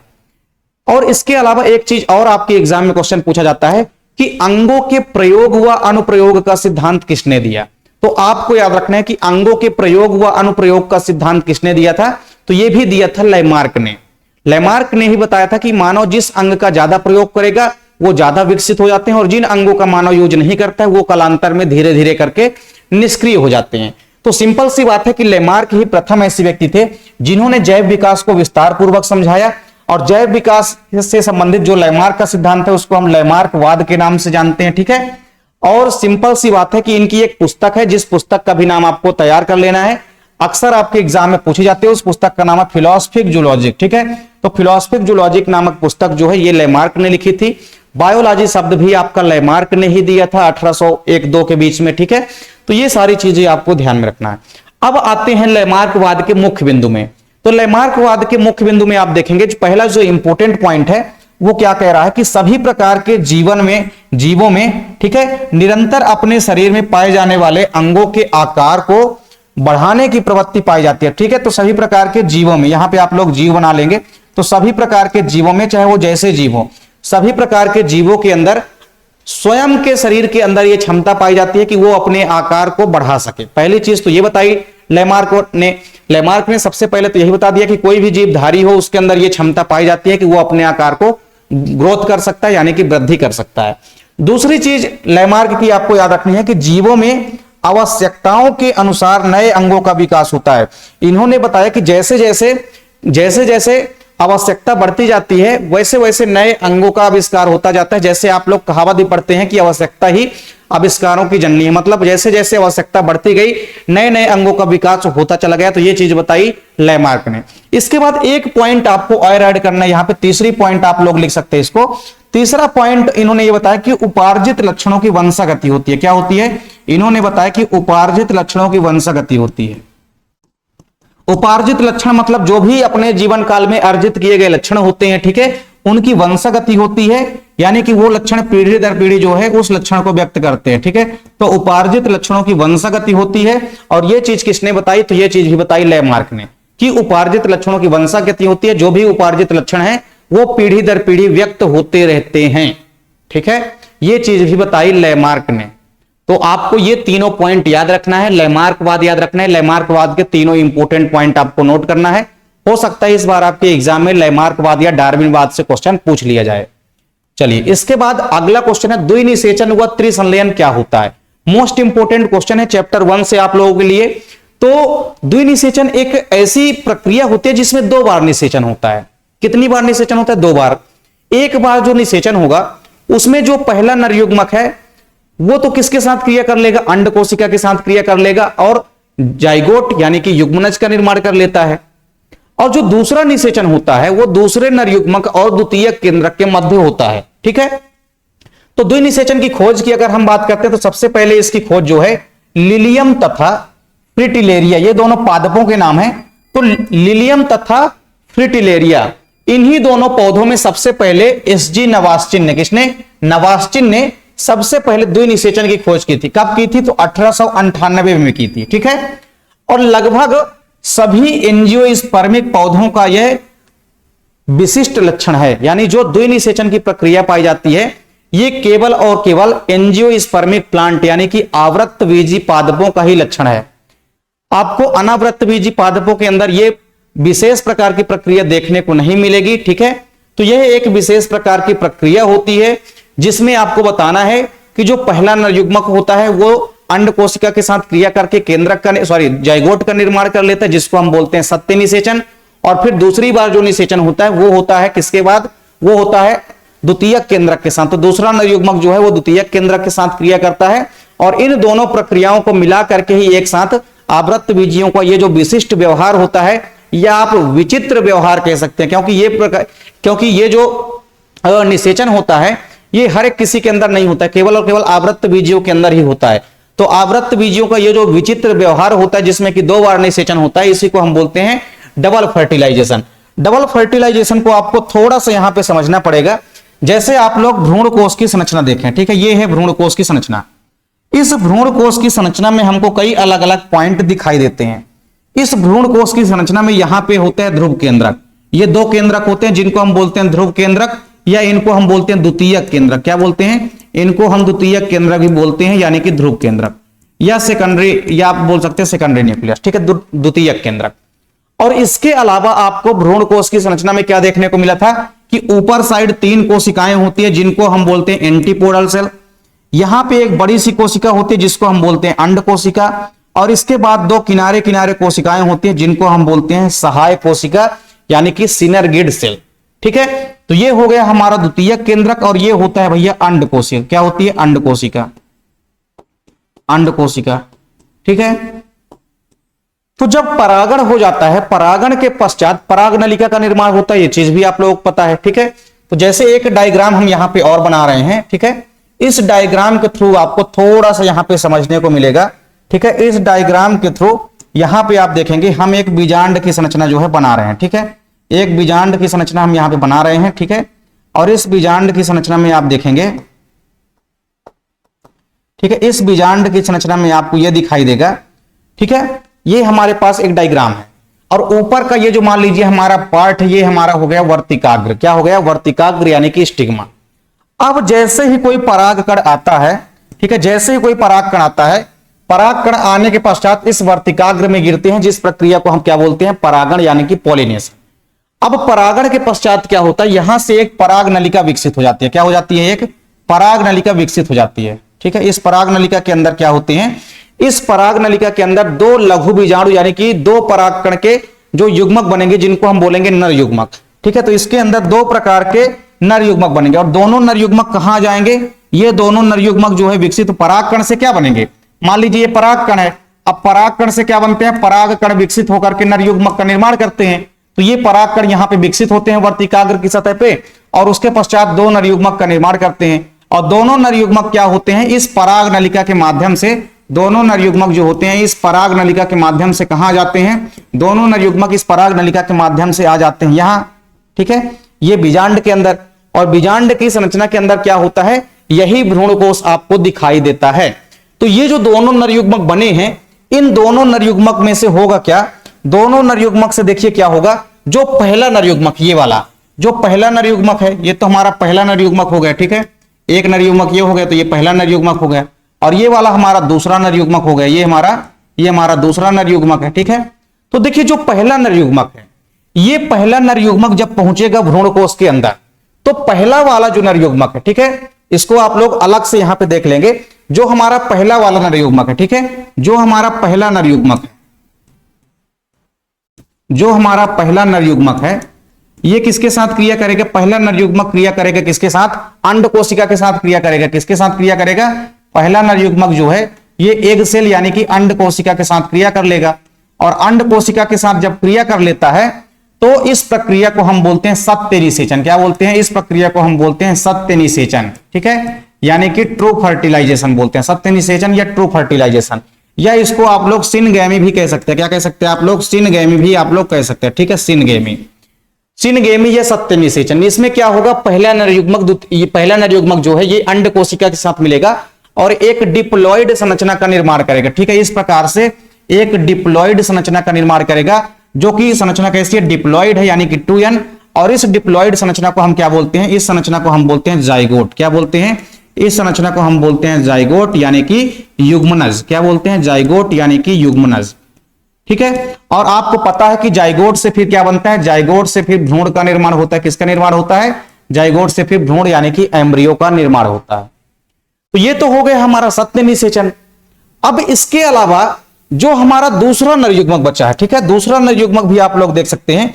अब जो हमारा दूसरा नर युग्मक बचा है, ये पहला नर युग्मक कहां गया? पहला नर युग्मक गया अंदर और इस अंड कोशिका के साथ मिल गया और यहां पे एक जाइगोट का निर्माण कर लिया। ठीक है, तो एक नर युग्मक आया, भैया पहला वाला नर युग्मक, और ये मिल गया इस अंड कोशिका के केंद्रक के साथ और ये एक जाइगोट का निर्माण कर लिया। यहां पे किसका निर्माण कर लिया? जाइगोट का निर्माण कर लेगा।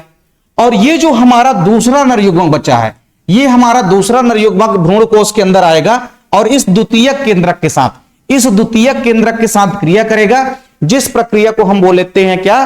ट्रिपल फिजन यानी कि त्रिसंलयन। क्या बोलते हैं? ट्रिपल फिजन यानी कि त्रिसंलयन। ठीक है, तो पहला नर युग्मक ने क्या किया भैया? इस अंड कोशिका के साथ क्रिया किया और जाइगोट का निर्माण कर लिया। चूंकि नर युग्मक भी कैसा था? हमारा आगुणित था, और अंड कोशिका भी कैसी थी? आगुणित थी। तो जब दो आगुणित मिल गए तो जाइगोट हमारा कैसा बन गया? द्विगुणित बन गया। अब इसके बाद जो हमारा दूसरा नर युग्मक बचा था, जो हमारा दूसरा नर युग्मक था, अब ये दूसरा नर युग्मक किसके साथ क्रिया करेगा? अब ये दूसरा नर युग्मक क्रिया करेगा किसके साथ? ये क्रिया करता है द्वितीयक केंद्रक के साथ। किसके साथ क्रिया करता है? द्वितीयक केंद्रक के साथ क्रिया करता है। तो दूसरा नर युग्मक जो है द्वितीयक केंद्रक के साथ क्रिया करेगा। ठीक है, तो दूसरा नर युग्मक कैसा होता है भैया? नर युग्मक है तो चूंकि ये भी अगुणित होगा, और द्वितीयक केंद्रक में दो केंद्रक थे, मतलब द्विगुणित था, तो 2n। ठीक है, अब इसके बाद जब दूसरा नर युग्मक द्वितीयक केंद्रक के साथ क्रिया किया तो इस प्रक्रिया को हम बोलते हैं ट्रिपल फिजन यानी कि त्रिसंलयन। क्या बोलते हैं? इस प्रक्रिया को हम बोलते हैं भैया ट्रिपल फिजन यानी कि त्रिसंलयन। ठीक है, त्रिसंलयन। और त्रिसंलयन के परिणाम स्वरूप एक त्रिगुणित संरचना का निर्माण होता है। ठीक है, एक त्रिगुणित संरचना का इस प्रकार से निर्माण हो जाता है, और इस संरचना को हम क्या बोलते हैं? इस संरचना को हम बोलते हैं प्राथमिक भ्रूणपोष केंद्रक। क्या बोलते हैं? इस संरचना को हम बोलते हैं प्राथमिक भ्रूणपोष केंद्रक। ठीक है, प्राथमिक भ्रूणपोष केंद्रक। ठीक है, प्राइमरी एंडोस्पर्म न्यूक्लियस, शॉर्टकट में इसको हम बोलते हैं PEN। ठीक है, प्राइमरी एंडोस्पर्म न्यूक्लियस। तो ये प्राथमिक भ्रूणपोष केंद्रक बन जाता है। ठीक है, तो यही है हमारा त्रिसंलयन। तो अगर आपसे एग्जाम में पूछता है कि त्रिसंलयन क्या है, तो आपको लिखना है कि जब दूसरा नर युग्मक द्वितीयक केंद्रक के साथ क्रिया करता है तो एक त्रिगुणित संरचना का निर्माण करता है। ठीक है, एक त्रिगुणित संरचना का निर्माण करता है, जिसको हम बोलते हैं प्राथमिक भ्रूणपोष केंद्रक, और इसी प्रक्रिया को हम बोलते हैं त्रिसंलयन। ठीक है, तो त्रिसंलयन आपको लिखना क्या है, ये तो आपको समझ में आ गया। और तो अगर आपको डबल फर्टिलाइजेशन समझाना यानी कि द्विनिषेचन समझाना है, तो सबसे पहले आप इसका नॉर्मल सी बेसिक इंफॉर्मेशन लिख देंगे। ठीक है, कि जब परागकण वर्तिकाग्र में पहुंचते हैं तो ये दो नर युग्मक का निर्माण करते हैं। उसके बाद आपको लिखना है कि जिसमें से एक नर युग्मक, पहला नर युग्मक जो है अंड कोशिका के साथ क्रिया करके जाइगोट का निर्माण कर लेता है, और जो दूसरा वाला नर युग्मक होता है ये द्वितीयक कोशिका के साथ क्रिया करता है और एक प्राथमिक भ्रूणपोष केंद्रक का निर्माण करता है। तो आवृत्त बीजियों के अंदर एक प्रकार का ये विचित्र व्यवहार पाया जाता है, जिसे हम बोलते हैं डबल फर्टिलाइजेशन यानी कि द्विनिषेचन। तो त्रिसंलयन अगर आपको पूछेगा तो केवल और केवल आपको यह समझाना है पूरा का पूरा। ठीक है, और अगर आपसे ये पूछता है कि द्विनिषेचन समझाइए, तो फिर आपको पूरा का पूरा ये भैया एक्सप्लेन करना पड़ेगा। ठीक है, तो यहां तक की कहानी उम्मीद करता हूं कि आपको समझ में आ गई होगी। तो ये भी इंपॉर्टेंट क्वेश्चन है आप लोगों के लिए, इसको आप लोग तैयार कर लेंगे अच्छे से। अब बात करते हैं, हमारा जो अगला क्वेश्चन है वो है युग्मक जनन यानी कि गैमेटोजेनेसिस। नाम से ही स्पष्ट है कि युग्मक जनन मतलब युग्मकों के बनने की प्रक्रिया। तो युग्मक के बनने की प्रक्रिया क्या कहलाती है? युग्मक जनन कहलाती है, ठीक है। फिर युग्मक जनन की अगर हम बात करते हैं तो युग्मक जनन हमारा दो प्रकार का होता है। कितने प्रकार का होता है? दो प्रकार का। एक हमारा होता है शुक्राणु जनन, या जिसको आप लोग शुक्र जनन भी कह सकते हैं, जिसको हम बोलते हैं स्पर्मेटोजेनेसिस। और दूसरा है हमारा अंड जनन, जिसको हम बोलते हैं ऊजेनेसिस। क्या बोलते हैं? ऊजेनेसिस यानी कि अंड जनन। तो सबसे पहले हम समझते हैं कि शुक्र जनन यानी कि स्पर्मेटोजेनेसिस की प्रक्रिया क्या होती है, ठीक है। सबसे पहले हम समझते हैं शुक्र जनन, ठीक है, यानी कि स्पर्मेटोजेनेसिस की प्रक्रिया क्या होती है, ठीक है। तो सबसे पहले आपको शुक्र जनन की परिभाषा को थोड़ा सा यहां पे समझ लेना है।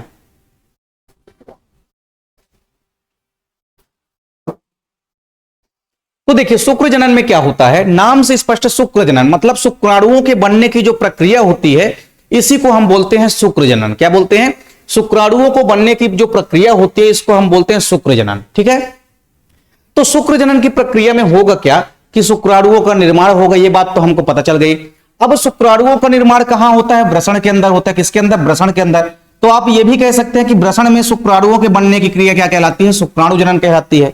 बात तो वही हो गई, ठीक है। तो वृषण के अंदर ही शुक्राणु बनते हैं, तो वृषण के अंदर शुक्राणुओं के बनने की क्रिया शुक्र जनन कहलाती है।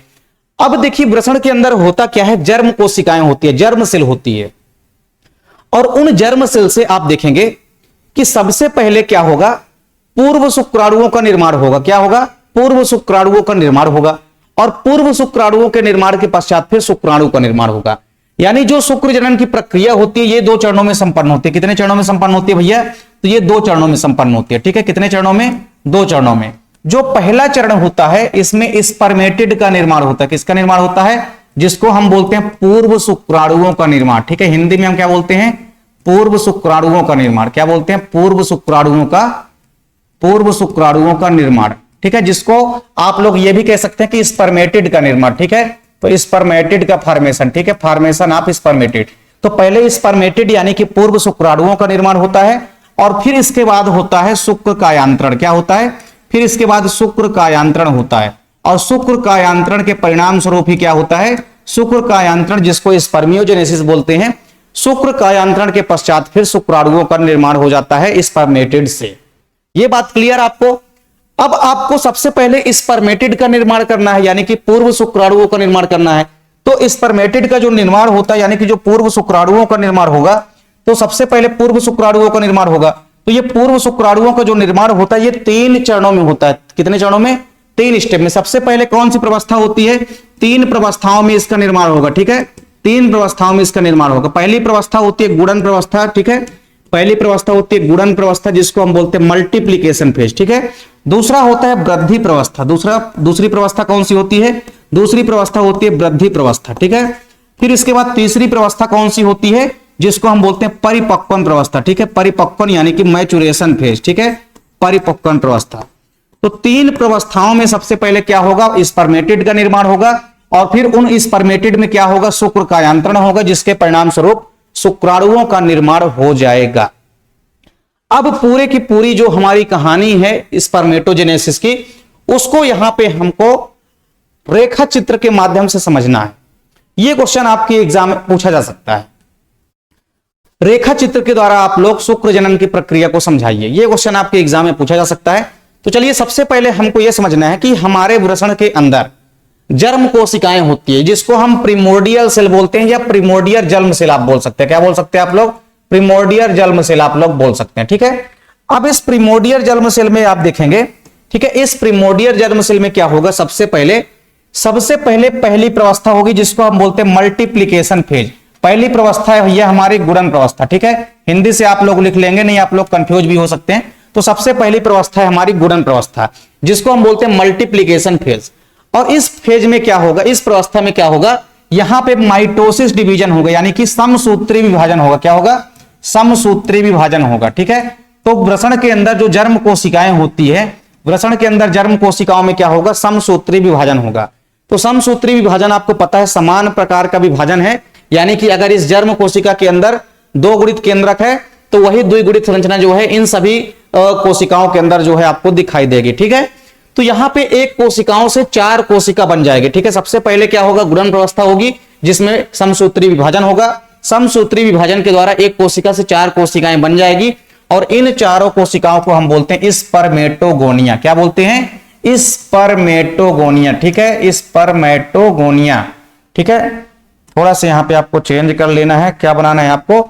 स्पर्मेटोगोनिया। क्या लिखना है आपको? स्पर्मेटोगोनिया। ठीक है, तो सबसे पहले जर्म कोशिकाओं में समसूत्री विभाजन होगा जिसके कारण यहां पे 4 स्पर्मेटोगोनिया सेल जो है बन जाएगी। ठीक है, ये कैसी होती है? तो ये भी भैया 2n है, यानी कि डिप्लॉइड है। अब इसमें से कोई एक कोशिका क्या करेगी? आकार में वृद्धि करेगी। क्या करेगी? आकार में वृद्धि करेगी भैया। क्यों? क्योंकि यहां पे दूसरी प्रवस्था स्टार्ट हो गई है। दूसरी प्रवस्था को हम बोलते हैं ग्रोथ फेज। क्या बोलते हैं? Growth phase. यानी कि आप लोग यहां पे दूसरी प्रवस्था को क्या लिख सकते हैं? वृद्धि प्रवस्था लिख सकते हैं। कौन सी प्रवस्था? वृद्धि प्रवस्था है दूसरी हमारी। ठीक है, ग्रोथ फेज जिसको हम इंग्लिश में बोल रहे हैं वृद्धि प्रवस्था। तो वृद्धि प्रवस्था में क्या होता है कि कोई एक स्पर्मेटोगोनिया सेल जो है आकार में बड़ी हो जाती है। फिर इसके बाद देखिए क्या होता है कि जब एक स्पर्मेटोगोनिया सेल आकार में बड़ी हो गई, तब उस स्पर्मेटोगोनिया सेल को हम क्या बोलते हैं? प्राइमरी स्पर्मेटोसाइट्स बोलते हैं। क्या बोलते हैं? प्राइमरी स्पर्मेटोसाइट्स बोलते हैं। ठीक है, तो प्राइमरी स्पर्मेटोसाइट्स का निर्माण होगा। ये भी कैसी होती है? द्विगुणित होती है।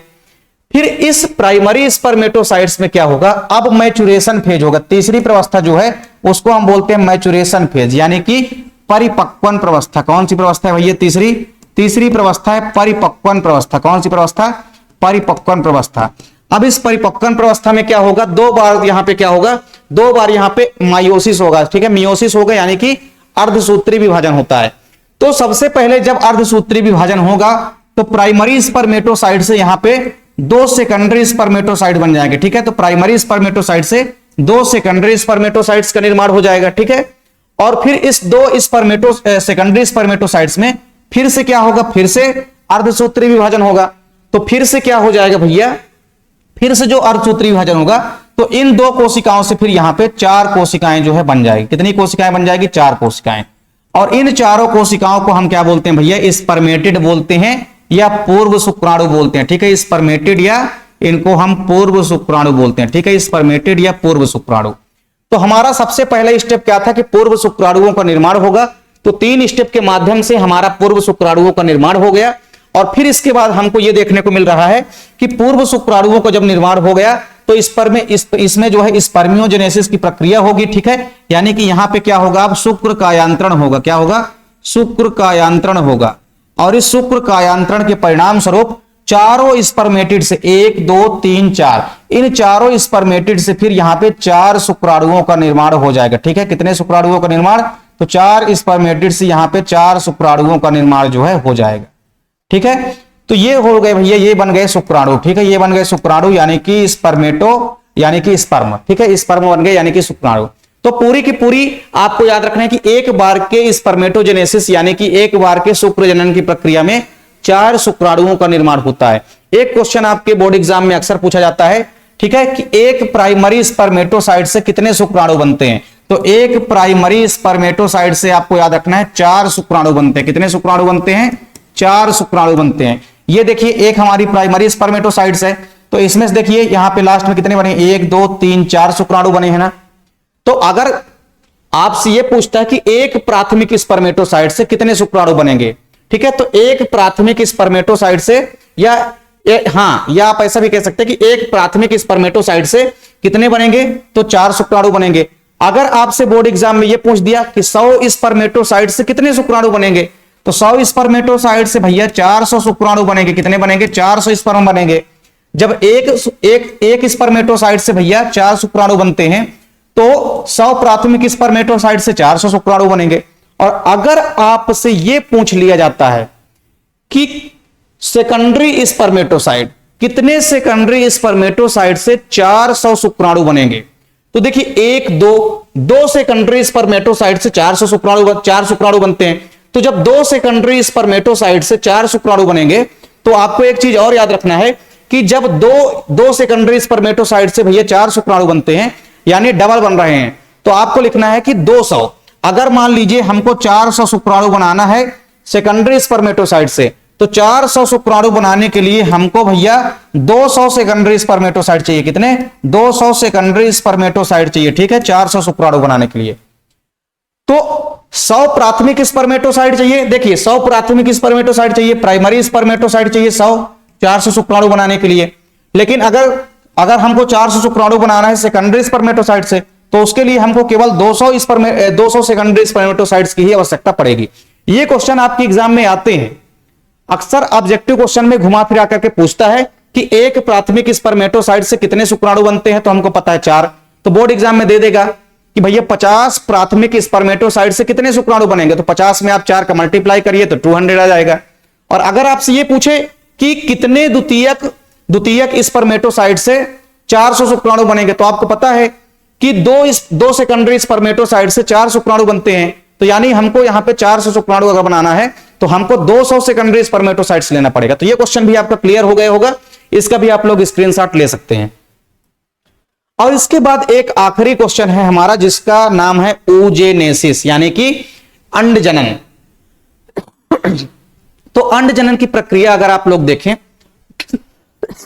तो काफी इजी है, सेम वैसे ही प्रक्रिया है जैसे आप लोग स्पर्मेटोजेनेसिस की देखें। यहां पे क्या होता है कि जो अंडजनन की प्रक्रिया होती है, ये अंडजनन की प्रक्रिया गर्भावस्था में ही शुरू हो जाती है, ठीक है। तो जब कोई मान लीजिए फीमेल जब गर्भावस्था में होती है, तभी उसके अंदर ये अंडजनन की प्रक्रिया जो है ये शुरू हो जाती है, ठीक है। हमेशा आपको याद रखना है कि जो अंडजनन की प्रक्रिया होती है ये भ्रूणीय अवस्था में ही शुरू हो जाती है। फिर इसमें होता क्या है, सेम प्रक्रिया है जैसे आपने स्पर्मेटोजेनेसिस में देखा, उसमें उसी प्रकार इसमें भी होगा। जैसे ही कोई भी फीमेल जो है गर्भावस्था में होगी तो उसके अंदर प्रक्रिया तो वहीं से शुरू हो जाएगी, लेकिन वहां पे केवल क्या होगा, उगोनियाओं का निर्माण हो जाएगा, उगोनिया तक का निर्माण होगा। फिर उसके बाद क्या होता है कि जब कोई फीमेल 13 से या 11 से 12 वर्ष की अवस्था में पहुंचती है तो उसके अंदर एक मेंस्ट्रुअल साइकिल की प्रक्रिया होती है। मेंस्ट्रुअल साइकिल की जब प्रक्रिया होती है तो ये जो हमारा ओगोनिया सेल बनी रहती है, इस ओगोनिया सेल में या आप ये कह सकते हैं कि प्राइमरी ओसाइड जो है, ठीक है, प्राइमरी ओसाइड यानी प्राथमिक अंडक कोशिकाओं का निर्माण हो जाता है। तो ये प्राथमिक अंडक कोशिकाओं का निर्माण जो होता है ये गर्भावस्था में ही हो चुका होता है। किसी भी फीमेल के अंदर यहां तक का निर्माण प्राथमिक ओसाइड यानी कि प्राथमिक अंडक कोशिका तक का निर्माण जो है ये भ्रूणीय अवस्था में ही हो चुका रहता है, ठीक है। तो किसी भी फीमेल के अंदर भ्रूणीय अवस्था में ही बहुत सारी संख्या में, ठीक है, प्राथमिक अंडक कोशिकाओं का निर्माण हो चुका रहता है। अब जैसे ही कोई भी फीमेल 11 से 12 वर्ष की अवस्था में इंटर करेगी, ठीक है, जैसे ही कोई भी फीमेल 11 से 12 वर्ष की अवस्था में इंटर करेगी, वैसे ही उसके अंदर मासिक चक्र की प्रक्रिया जो है शुरू हो जाएगी, ठीक है। और उसके परिणाम स्वरूप कुछ हार्मोन्स डेवलप होंगे, जैसे सबसे इंपॉर्टेंट हार्मोन्स है FSH हार्मोन्स। और ये FSH हार्मोन्स क्या होता है, जब एक्टिव होता है तो एक मंथ में, यानी कि मासिक चक्र की प्रक्रिया 28 दिन की होती है, तो उस 28 दिन की प्रक्रिया में जो मासिक चक्र का 5वें दिन से लेकर के 13वें दिन तक की प्रक्रिया, उसमें FSH हार्मोन्स रिलीज होगा, फॉलिकल स्टिमुलेटिंग हार्मोन्स रिलीज होगा। और ये हार्मोन्स क्या करता है, पुटिकाओं के निर्माण को प्रेरणा देता है, ठीक है। तो ये प्राथमिक अंडक कोशिका जो होती है, इसको जब चारों तरफ से एक लेयर घेर लेती है, ठीक है, तो इसको हम प्राथमिक पुटिका कहने लग जाते हैं, ठीक है। प्राथमिक अंडक कोशिका को जब चारों तरफ से एक ठीक है, एक ग्रेनुलेशन लेयर घेर लेती है तो इसको हम प्राथमिक पुटिका कहने लगते हैं। और फिर ये प्राथमिक पुटिका जो है द्वितीयक पुटिका में, तृतीयक पुटिका में और फिर ग्राफियन पुटिका में बदल जाती है। तो अंडाशय के अंदर बहुत सारी अंडजनन कोशिकाएं हैं और उन अंडजनन कोशिकाओं में क्या होगा कि जब FSH हार्मोन्स रिलीज हो गए एक बार मासिक चक्र में, तो एक बार के मासिक चक्र में क्या होगा, एक अंडाणु का निर्माण होगा, ठीक है। तो एक अंडाणु का निर्माण तो 14वें दिन होता है। 14वें दिन जब ग्राफियन पुटिका फटती है तो अंडाणु बाहर निकल आता है, ठीक है, ग्राफियन पुटिका से। तो होता क्या है कि 11 से 12 वर्ष की अवस्था में जब फीमेल पहुंचेगी तो उसके अंदर FSH हार्मोन्स रिलीज होगा, ठीक है, और FSH हार्मोन्स रिलीज होगा, साथ ही साथ LH हार्मोन्स भी रिलीज होगा। तो आप देखेंगे पूरी की पूरी प्रक्रिया अंडाशय के अंदर किस प्रकार से होती है। तो अंडाशय के अंदर जो प्रिमोर्डियल जर्म सेल होती है, ठीक है, PGC, इसका मतलब क्या है, प्राथमिक जर्म सेल। क्या है इसका मतलब, आप लोग लिख सकते हैं प्रिमोर्डियल जर्म सेल, ठीक है, या प्राथमिक जर्म कोशिका आप लोग लिख सकते हैं, ठीक है। तो अंडाशय के अंदर जो प्राथमिक जर्म कोशिका थी, ठीक है, प्राथमिक जर्म कोशिका जो होती है, इसमें क्या होता है, इसमें सबसे पहले क्या होता है, मल्टीप्लीकेशन फेज होता है। पहली प्रवस्था जो होती है वो सेम गुणन प्रवस्था होती है, जैसे आप लोगों ने शुक्र जनन की प्रक्रिया में देखा है। तो प्राथमिक जर्म कोशिका जो होती है इसमें सबसे पहले गुणन प्रवस्था होगा, जिसमें क्या होगा, जिसमें समसूत्री विभाजन होगा। तो एक प्राथमिक जर्म कोशिका से इस प्रकार से 4 प्राथमिक जर्म कोशिका, ठीक है, एक प्राथमिक जर्म कोशिका से इस प्रकार से 4 कोशिकाओं का निर्माण हो जाएगा समसूत्री विभाजन के द्वारा, और इनको हम बोलते हैं उगोनिया सेल। क्या बोलते हैं? इनको हम बोलते हैं उगोनिया सेल। क्या बोलते हैं? इनको हम बोलते हैं उगोनिया सेल। ठीक है, ये कैसी होती है? द्विगुणित होती है, क्योंकि प्राथमिक जर्म सेल कैसी है हमारी? द्विगुणित है। तो समसूत्री विभाजन हुआ है, तो समसूत्री विभाजन में गुणसूत्रों की संख्या में परिवर्तन नहीं आता है। तो एक प्राथमिक जर्म कोशिका से 4 कोशिकाएं निर्मित हो जाती है, और इन चारों कोशिकाओं को हम बोलते हैं उगोनिया सेल। क्या बोलते हैं? उगोनिया सेल। फिर आता है हमारा वृद्धि प्रवस्था। दूसरी प्रवस्था जो है भैया वो है हमारी कौन सी? दूसरी प्रवस्था आती है वृद्धि प्रवस्था। कौन सी प्रवस्था? वृद्धि प्रवस्था आती है। तो वृद्धि प्रवस्था में क्या होगा कि कोई एक उगोनिया सेल जो है आकार में वृद्धि कर लेगी, और जब आकार में वृद्धि करके एक संरचना में बदल जाएगी तो इसको हम क्या बोलेंगे? प्राइमरी oocyte, ठीक है, या प्राथमिक अंडक कोशिका बोलेंगे। ठीक है, प्राथमिक अंडक कोशिका। ठीक है, प्राथमिक अंडक कोशिका। ठीक है, प्राथमिक अंडक कोशिका या प्राइमरी oocyte। ठीक है, प्राथमिक oocyte। तो अब यहां पे क्या होगा कि ग्रोथ फेज में एक उगोनिया सेल ने अपने आकार को इंक्रीज कर लिया और इसको हम बोलने लगे प्राइमरी oocyte। अब यहां पे क्या होगा कि अब यहां पे 2 बार अर्धसूत्री विभाजन होगा। जैसे आपने शुक्र जनन की प्रक्रिया में देखा है, उसी प्रकार से इसमें भी क्या होगा? अब इसमें भी अब भैया सेम कहानी होगी। इसमें भी अब 2 बार अर्धसूत्री विभाजन होगा। कब होगा? जब तीसरी प्रवस्था लग जाएगी, मैचुरेशन फेज। ठीक है, मैचुरेशन फेज को हम बोलते हैं परिपक्वन प्रवस्था। ठीक है, तो परिपक्वन प्रवस्था जब लग जाएगी यहां पे तीसरी प्रवस्था, तो परिपक्वन प्रवस्था में क्या होता है भैया? परिपक्वन प्रवस्था में 2 बार अर्धसूत्री विभाजन होता है। तो एक बार यहां पे होगा मियोसिस फर्स्ट। ठीक है, तो पहली बार जब अर्धसूत्री विभाजन होगा तो ये प्राथमिक oocyte जो है किसमें बदल जाएगी? प्राथमिक oocyte जो है भैया, प्राथमिक oocyte से एक तो बन जाएगा हमारा सेकेंडरी oocyte, और एक बन जाएगा यहां पे पोलर बॉडी। क्या बन जाएगा? एक पोलर बॉडी बन जाएगा। अब यहां पे एक चीज इंटरेस्टिंग है, यहां पे जो अर्धसूत्री विभाजन हो रहा है वो अनइक्वल हो रहा है। जो अर्धसूत्री विभाजन हो रहा है भैया, जो अर्धसूत्री विभाजन हो रहा है, प्रथम जो अर्धसूत्री विभाजन हो रहा है, ठीक है, प्रथम अर्धसूत्री विभाजन जो होता है वो यहां पे कैसा हो रहा है? असमान प्रकार का। कैसा हो रहा है? असमान प्रकार का हो रहा है। असमान प्रकार का मतलब क्या है कि इस एक कोशिका से जो दोनों कोशिका बनी है, इसमें से एक कोशिका तो बड़े आकार की होगी और एक कोशिका जो है छोटे आकार की होगी। इसीलिए हम ये कहते हैं कि अर्धसूत्री विभाजन में क्या होता है कि अनइक्वल डिवीजन होता है। एक बड़ी कोशिका बनती है, एक छोटी कोशिका बनती है।